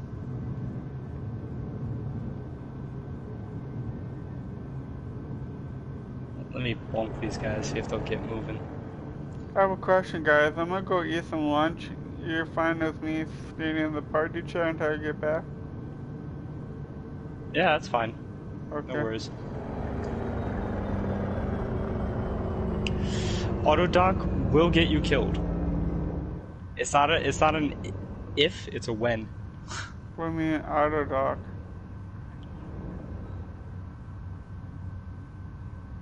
Auto dock is fine and all right, but eventually it'll mess up and get you killed. Frameshift drive charging. And it's usually going to be when you really don't want it to happen, like when you just come home from a long exploration trip, or you have that juicy cargo hold of lots of money, like a high value cargo. That's when it's going to kill you. This game has a bad habit of like, oh, you think you're safe? You think this is going to go well? That's when it goes badly.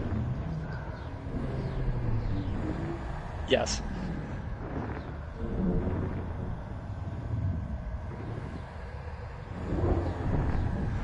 I can't tell you the amount of times where it was like, I'm out exploring or doing something, and then it's like, oh, there's a fight going on. You need you to come to this system, and I start booking it in that direction, and I fall into a star, and like half my ship gets cooked off, and then you know, or a fight's going badly. All right, I guess I'll jump out now. I still got shields, and then I find out my FSD is fried. You know, it's like, I guess I'm not getting out then.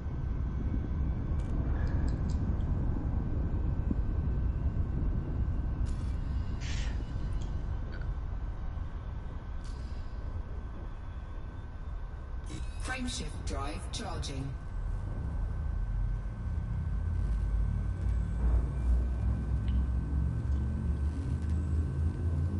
Oh, don't hit the station. Whew. Ready to engage. 4, 3, 2, 1. Engage. I'm gonna go deliver the other cargo that I had.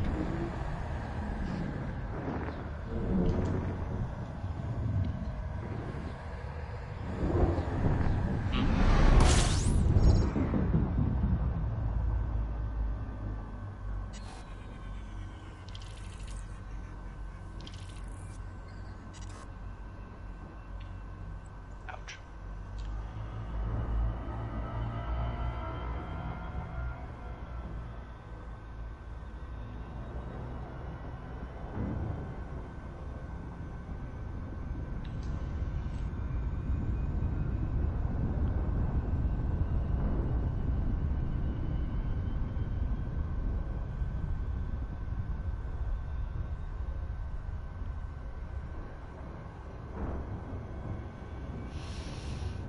Frameshift drive charging.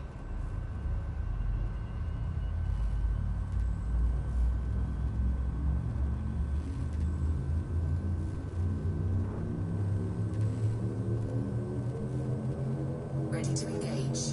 4, 3, 2, 1.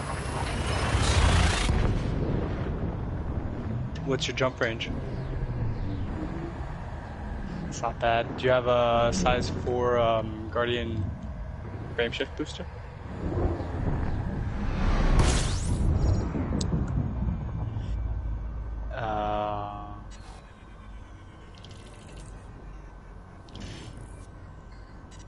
You can downsize. So with engineering, you can do something to the power plant called overcharge, which produces a lot more energy. So eventually you can downsize the power plant and the distributor to like the minimum that you can kind of run it at, with the overcharge on top of that, and then the distributor can be made engine focused, so that you get one good boost out of it. So you can do that sort of stuff. Don't rip the fuel tank out, because that obviously you need that, but don't add fuel tanks, because that'll just decrease your jump range. The fuel scoop weighs nothing, AMFUs, auto field maintenance units, to repair your modules. Those would be nothing.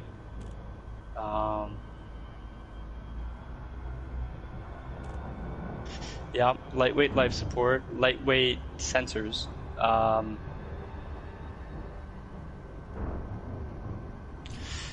Well, D-rated modules are the lightest.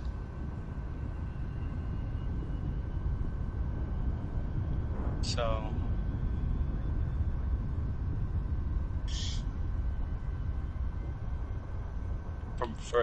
for lightweight, okay, that's what you want to do. Frameshift drive charging.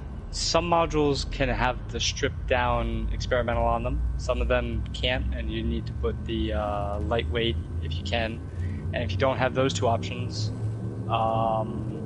just don't add any weight to them.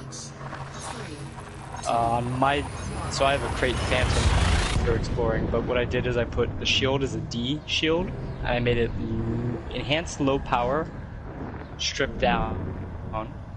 Yeah, let me just scan your modules real quick. What you got? What I can see. Well, you got 3 burst lasers for one. You don't need 3. Point defense and shield boosters. Those are going to weigh you down. If you do want to run shield boosters, the E-class is actually the lightest when it comes to shield boosters. Okay, that makes sense. So keep the point defense. It's on the top, I assume. Yeah.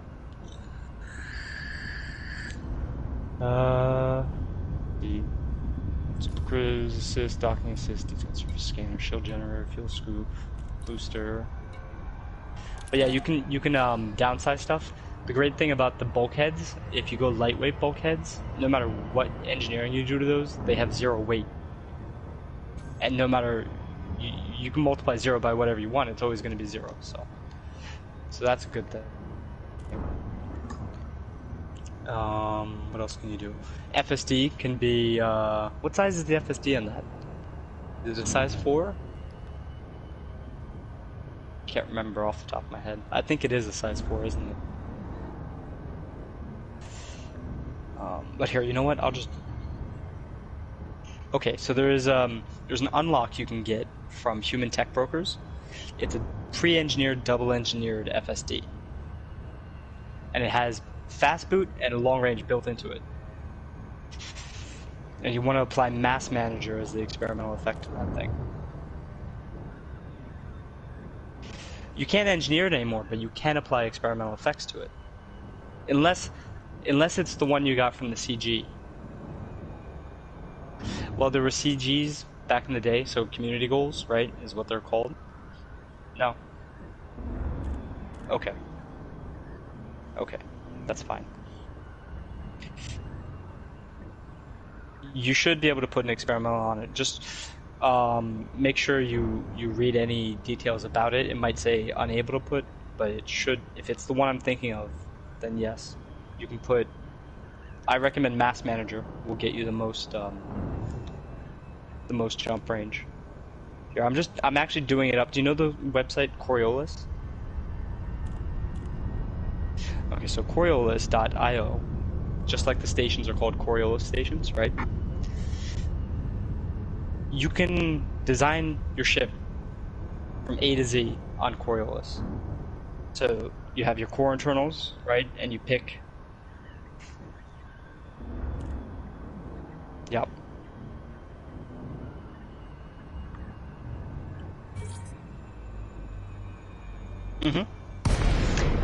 It won't tell you exactly how it'll perform once you actually start, boosting around and shooting, and it won't, it's hard to kind of get an idea of how quickly the distributor will recharge and how much heat it'll be producing and how well it'll maintain fire, for example.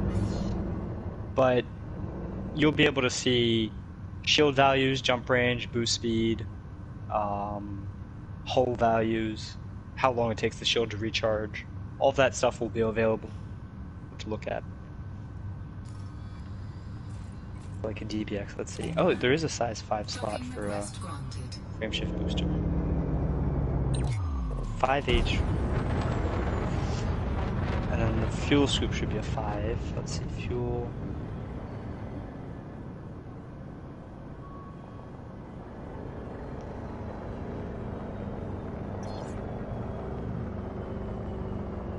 Fuel scoop weight is nothing. Size 4. You have 2 restricted slots. Alright, that's interesting. Landing gear deployed. Utility. Just put the single point defense with lightweight. Hard points. Scan detected.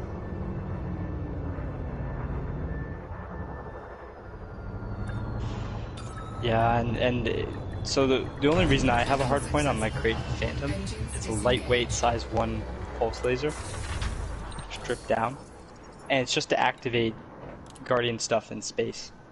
Any of the Guardian stuff that shows up in space. Hi, Cat.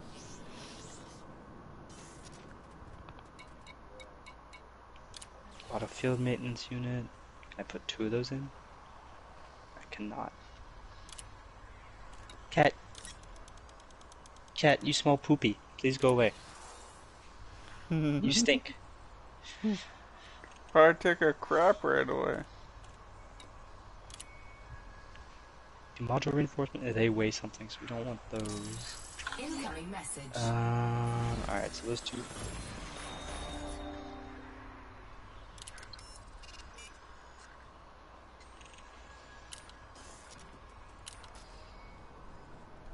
Alright guys, I'll be back after I eat. I'm gonna keep my broadcast going, by the way, too. Alrighty. I don't know. They cook. I live in a foster home, so they usually cook for me.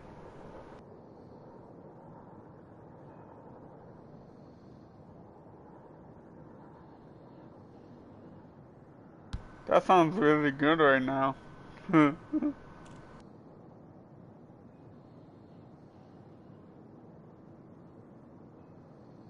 Cool, but I'll be back.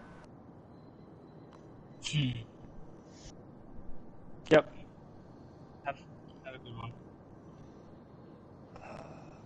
No, sorry, I'm just listening to you guys. Don't. I'm looking into this.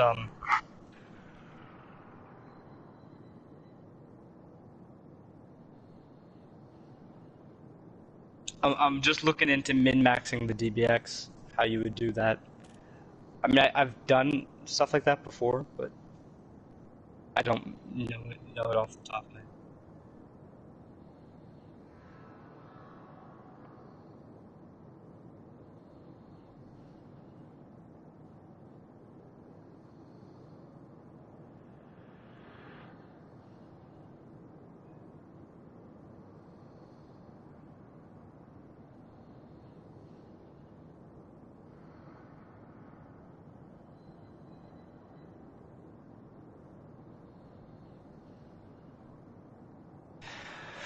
Oh jeez.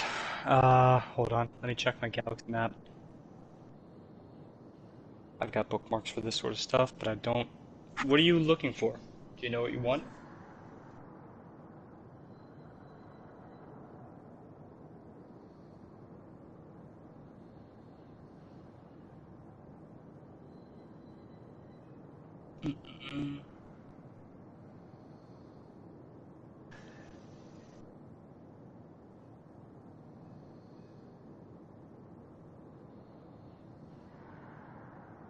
No, no. You can.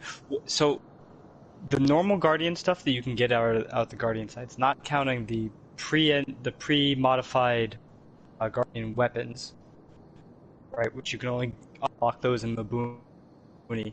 All the other stuff is a single unlock. You unlock it once, and then you can buy it. I think you have to unlock the size. I'm not. No. No. I think it applies to everything. I think the size. It's not the size that you unlock, it's the type. So, like, for example, if you go for shard cannons, they come in turreted and unturreted, right? Fixed. So you pick one, right? I would recommend fixed because those do more damage. You lose up to 60% of your total damage going from fixed all the way down to turreted.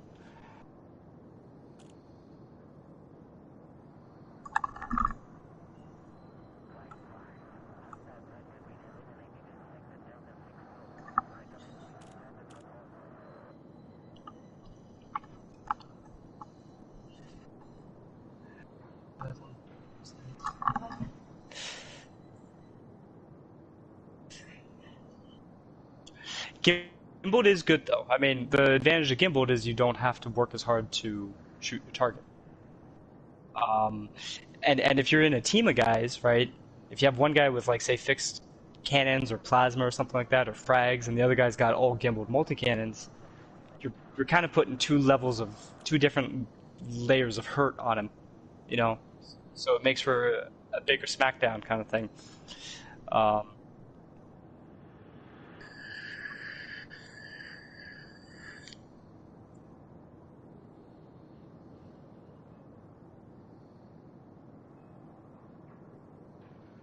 yeah.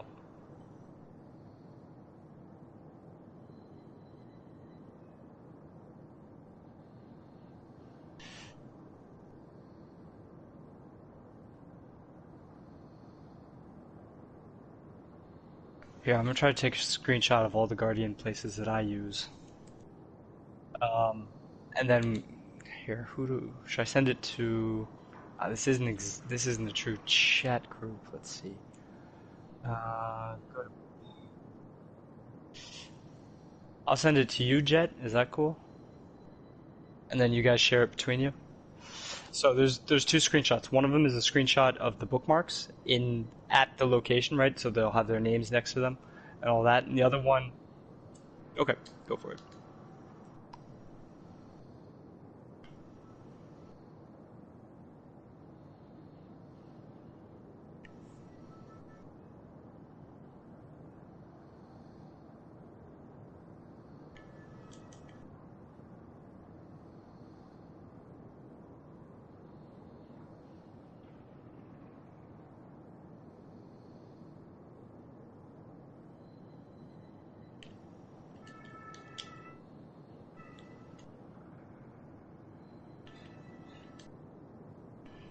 Kat, are you sitting on my e-cigarette? No, you're not. Okay. My girlfriend wants to order McDonald's, so hold on. I gotta go talk with her real quick about what we're picking. I'm not a huge fan of McDonald's, but she wants it. She's pregnant, so she gets to make that call pretty much whenever she wants, right?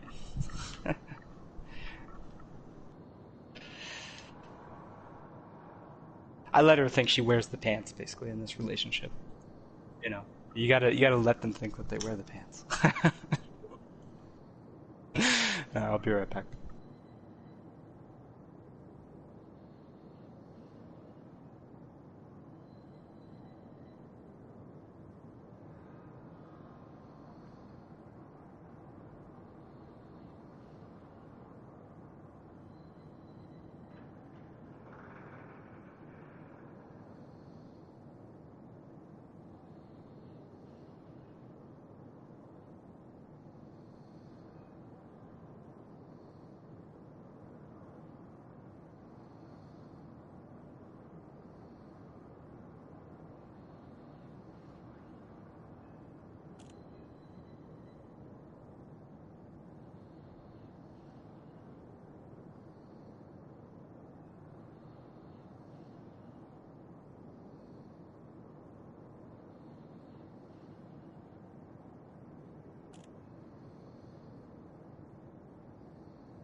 Alrighty, I'm back. What were we talking about?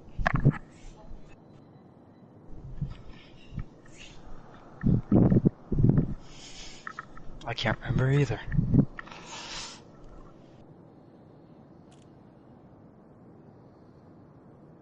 Oh, I was looking into pushing your DBX a little further. Alright.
That's why.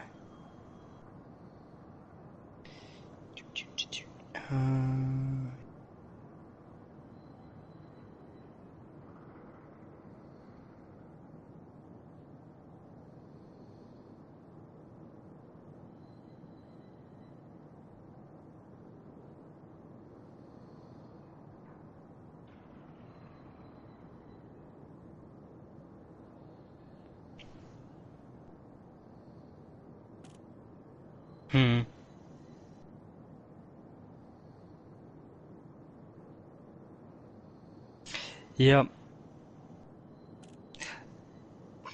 The only problem with winglock is sometimes if you're following somebody else and you get in front of them, it drops you out. So it really is like try to follow, you know.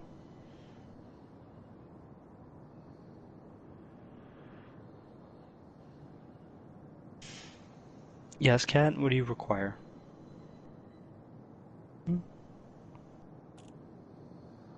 Furball wants all the attention.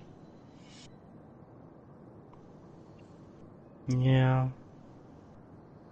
I know, Cat. You're a needy little guy. Detailed surface scanner. Anything else that's recommended? Detailed surface scanner.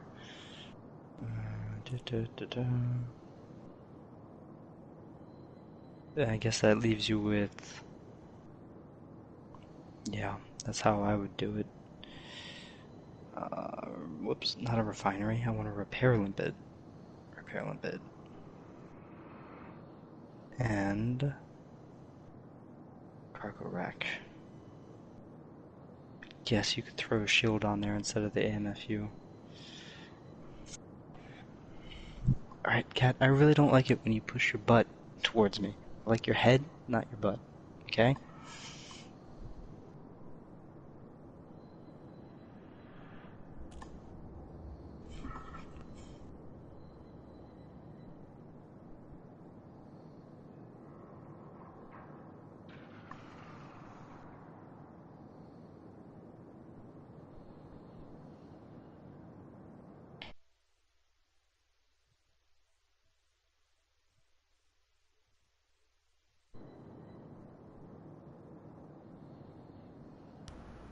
Alright, I'm back.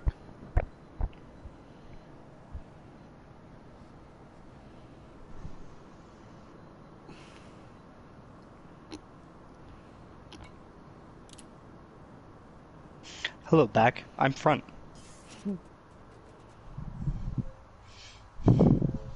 Who said that? Which one was that?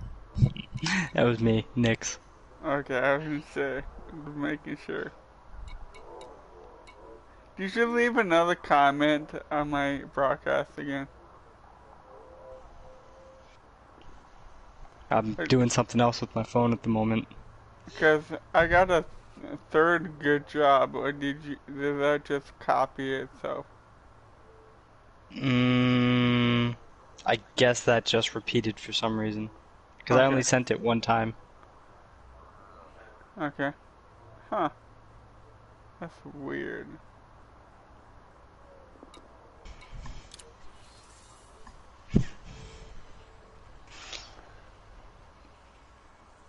Okay, what's next? What other ship should I buy? Which one do you prefer? I got the Python. What's the next ship I should buy? That's It good really for. depends what you want to do with it. I want to do more cargo with it. Well, I mean, the Python is the best medium ship for running cargo. I said, don't, then I should be So okay with not buying this ship for a while. your big options, your large ships options are Type 9 and Cutter. Cutter's safer. Type 9. I like the Type 9. People hate on the Type 9, but I actually like the Type 9.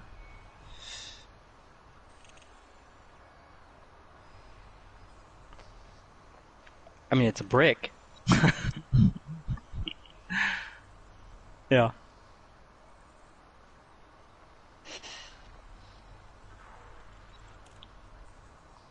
Mm-hmm.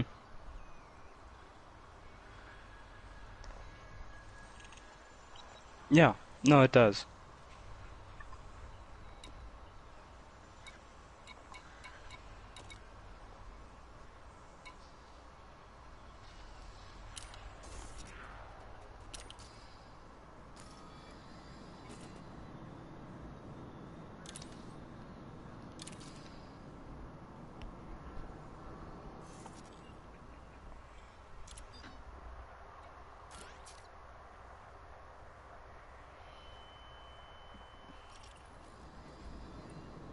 Nice.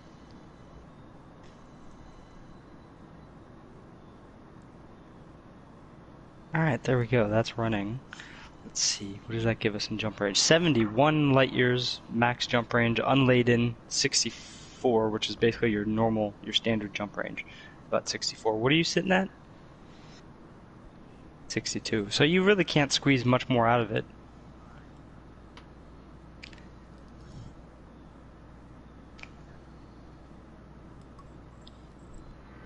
I mean, you could try, I don't know, engine focused, scope cluster capacitors. 64.69. What about the power plant if we downsize that even further? So overcharged, monstered, 2D power plant, 2D distro, fully engineered. Oof, oof, oof. It doesn't look like it can take that though. Let's see. Power down the planetary vehicle hangar. Oh, it can. It can. If you power down your AMFUs and your planetary vehicle hangar, you can downsize the. Engines engaged. You can also, let's see, have the repair limpets offline because you only use those in real space. The point defense only needs to be active when you land. The pulse laser only needs to be active when you're doing things with it. Scan detected. Even the cargo hatch doesn't need to be active all the time. Life support, power distributor, sensors, frame shift, drive, frame shift booster, thrusters. Where's the fuel scoop? Did I forget to put a fuel scoop on this thing? I guess I did. Let me double check that. Fuel tank, I'm an idiot. I put a fuel tank on there. Fuel scoop, 4A. 67.3.34. It can boost. It goes 502 meters per second, Why is but it can that? only boost every 15 seconds.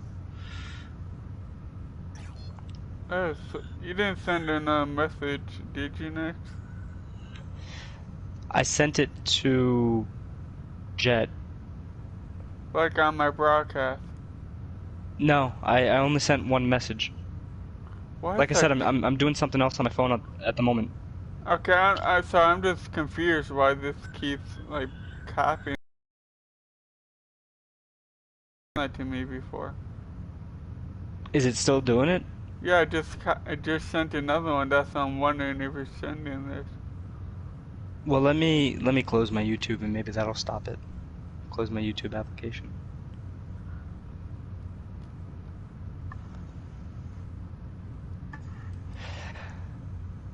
Oh, you're checking it out. Cheers. Yeah, I saved up some marks to buy this paint job. I kind of like the base, form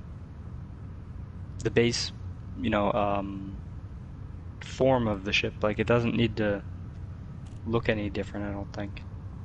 Frameshift drive charging.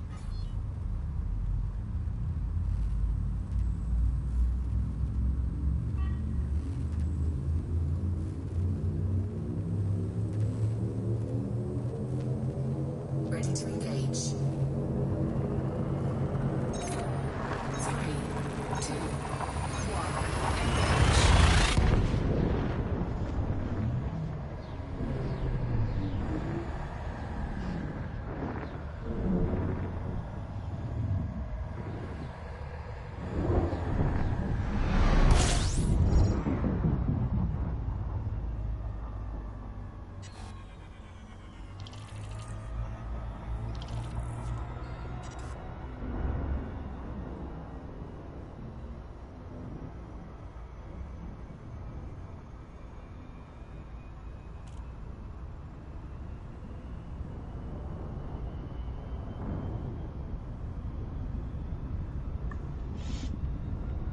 Mm-hmm. Frameshift drive charging.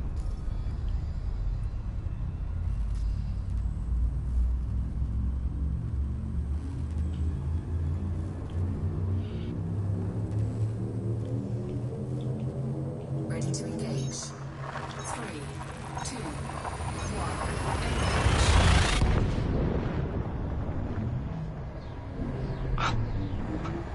He's thinking very hard. I don't know. I'm gonna boop him. See if he does anything. Boop. Now he's moving. No?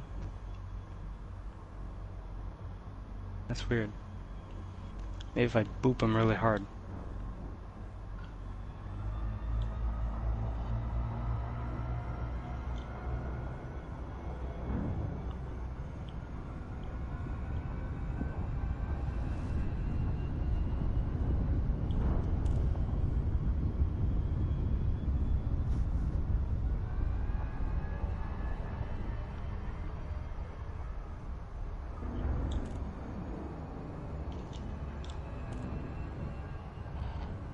No, I don't know. That's weird.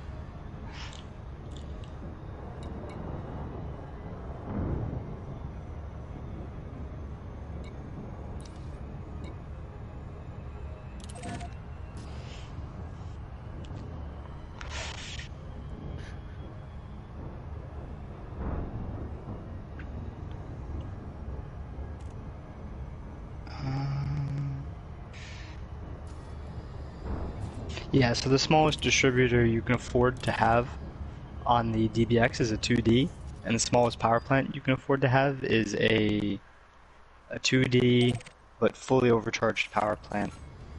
And that'll get you up to almost 70, 67, and I think that double engineered FSD will push you over 70. Unladen, right? So you don't, unladen just means, let's see. Unladen, furthest possible jump range with no cargo and a full fuel tank. Laden, furthest possible jump with full cargo and a full fuel tank.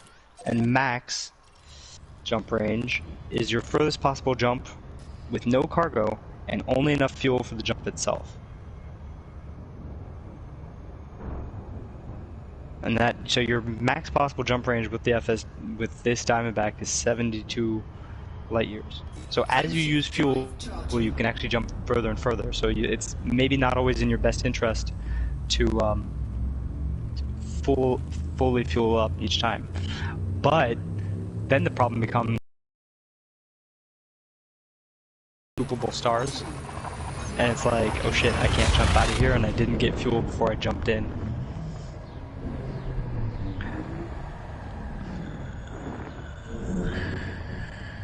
Those are all pretty real. I mean, yeah, sensors and life support, D-rated, lightweight engineering. Your only A-rated modules are your thrusters and your FSD, and your fuel scoop, because that doesn't weigh anything. Your auto field maintenance units, if you run those. Let's see, how much do you lose if you run a small, very small, just a bump shield? Shield to let you know you've hit something. 2 tons. Enhanced low power grade 5 stripped down. 0.9 tons of shield, a 3D, and that gives you 91 shields. 91 megajoules to play with. And you barely even take a hit on jump range with that. Ready to engage. 3, 2, 1, engage.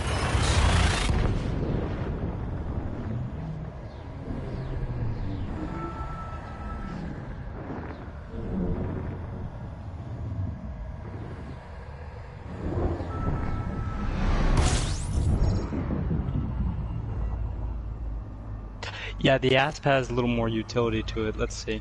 I can do something similar.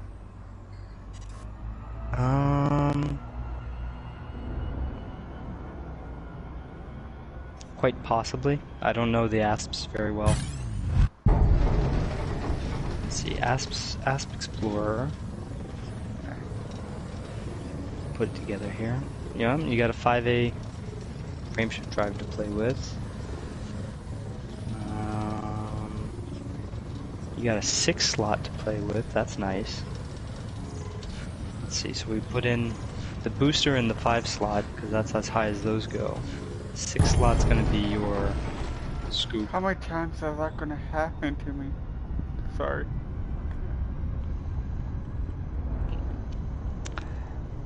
The frameshift drive itself goes up to 5, the booster goes up to 5, and the 6 slot is probably going to be your fuel scoop.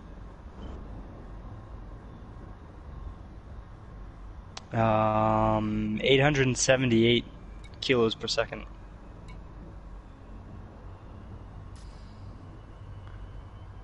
No, they don't. They don't. The frameshift drive boosters stop at 5, and the 6 frameshift drive it doesn't have it has a 5 slot. So, but you still get the benefit of that double engineered 5A frameshift drive, which that's nice.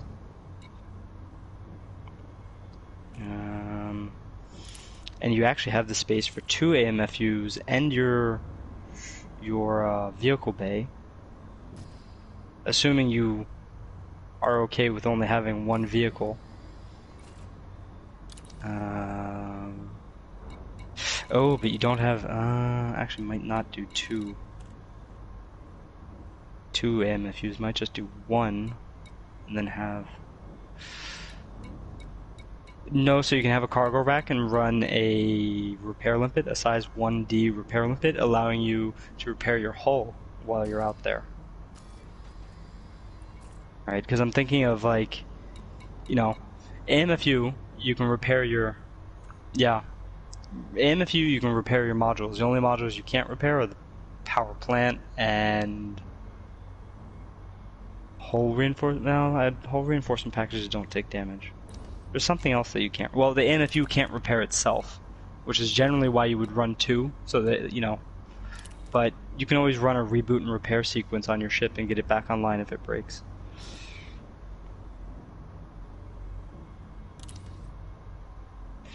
Well, no, if a module hits 0 health, here, do it. I'll show you, right? Let's see. I will. Maybe I can cook something off my ship real quick. Okay, but you know that, like, so. Yeah, no, if you blow up the SRV, then you're kind of screwed.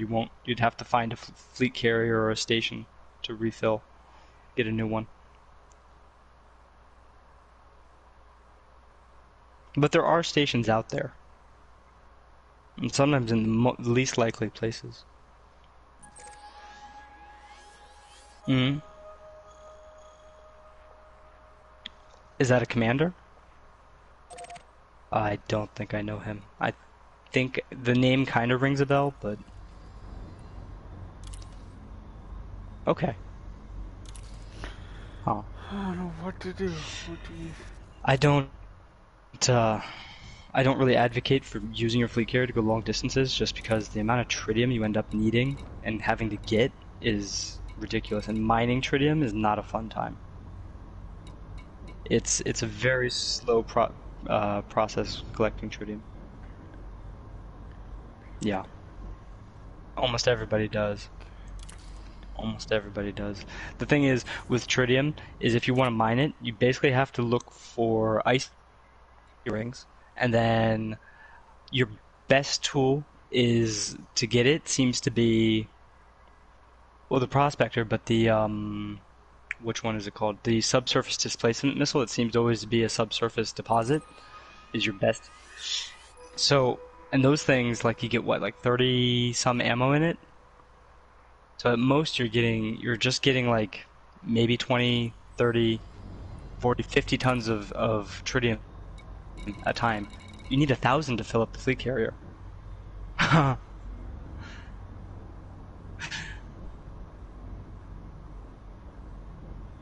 Uh-huh.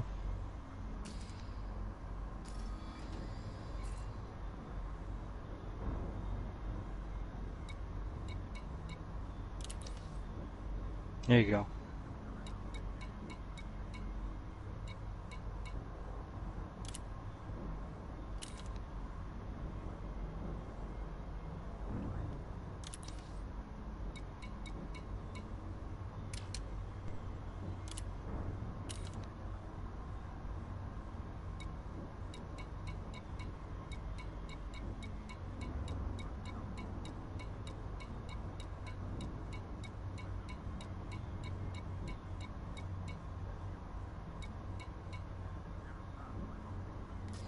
Hey, Nix.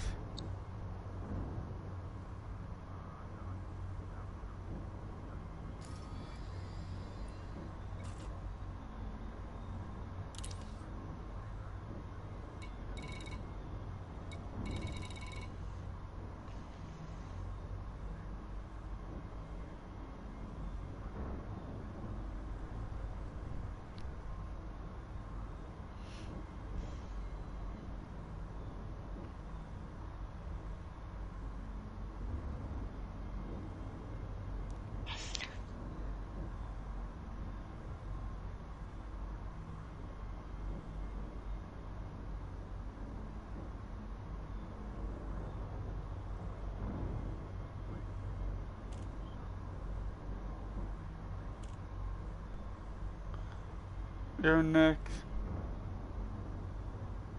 Yo. I can't figure out what areas it drops this stuff off. Like, I'm looking at there's like two different drop-off points. There's a drop-off port and a drop-off system. One's a POW base, POWELL base, Mm-hmm. and one is LHS 6027. But there's nothing So, highlighted blue for me. so try typing in the system name into your galaxy map Okay. and hitting enter, hitting OK, and see if the galaxy map will take you over to that location Okay. and see if that system has the icon, the blue icon above it. Okay, so LHS is the system. Is that what you want me to type in? Okay, LHS 6027.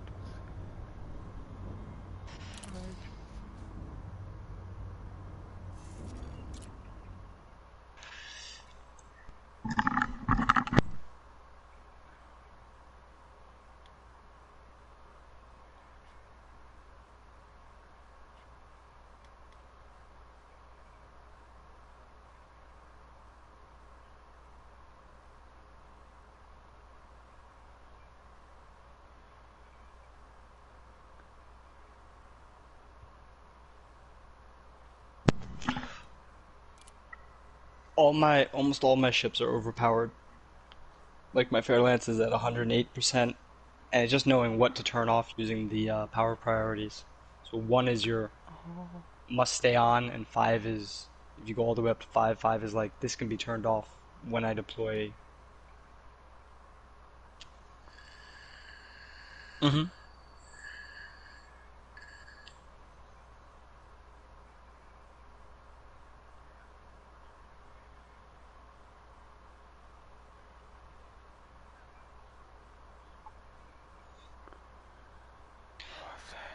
If something is broken, the autofield maintenance will not fix it, but if it has at least 1% health, it can heal that module.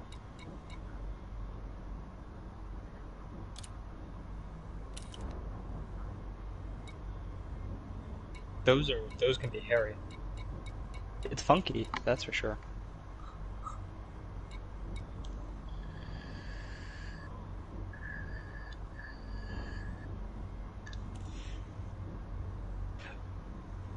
It mul neutron stars multiply your jump range by 300%. Might even be 400%.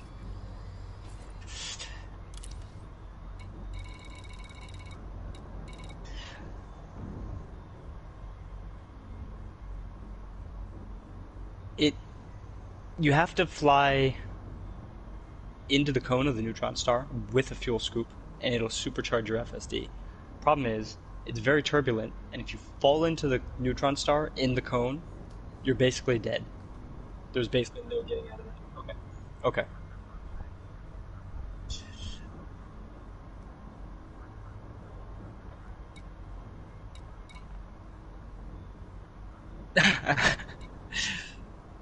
But the thing is, in unless you jump into a spot where um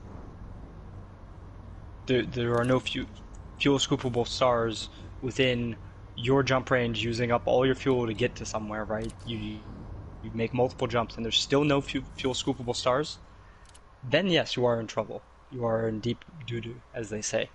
And you need to basically call the fuel rats or have a friend come and bring fuel limpets and fill you up.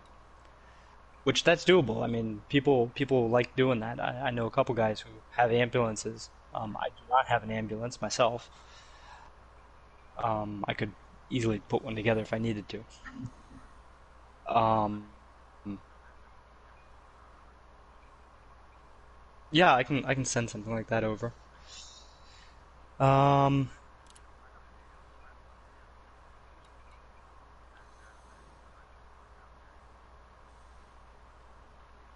but yeah, you can use the neutron stars, but the thing is, it's like it's always a risk. It's like a risk reward kind of way of doing jumping. I mean, you're not gonna blow your FSD up on the first one, but after about each time you do that, you're chipping away at your FSD. Oh, I think. Okay. So, I'm so dumb. Yeah.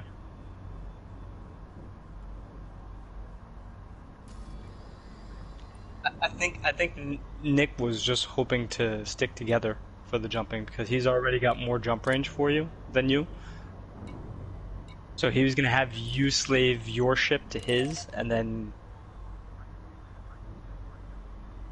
yes, I'm serious, man.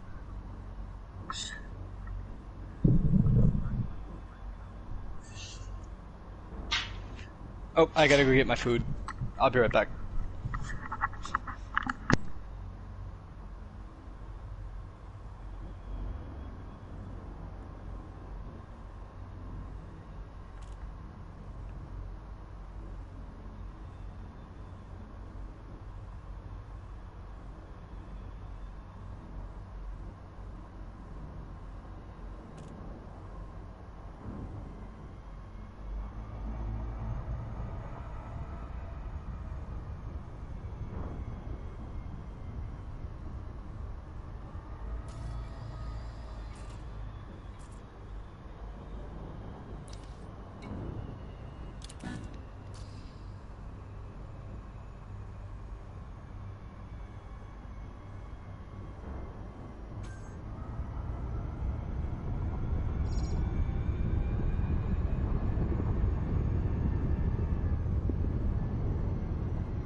Whoops.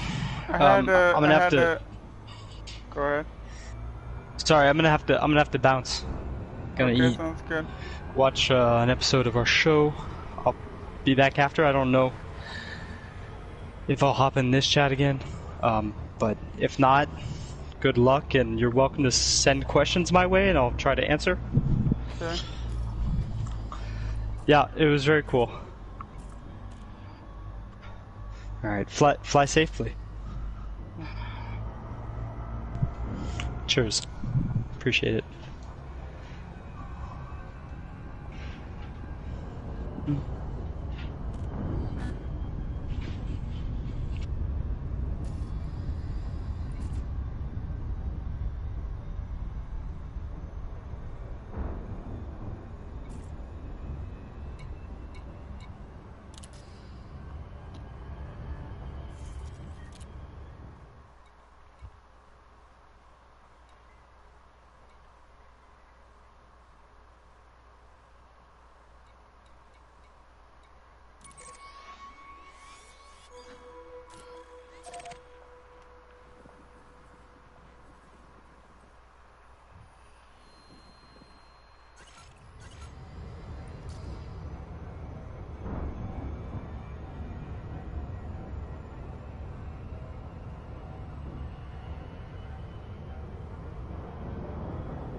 Frameshift drive charging.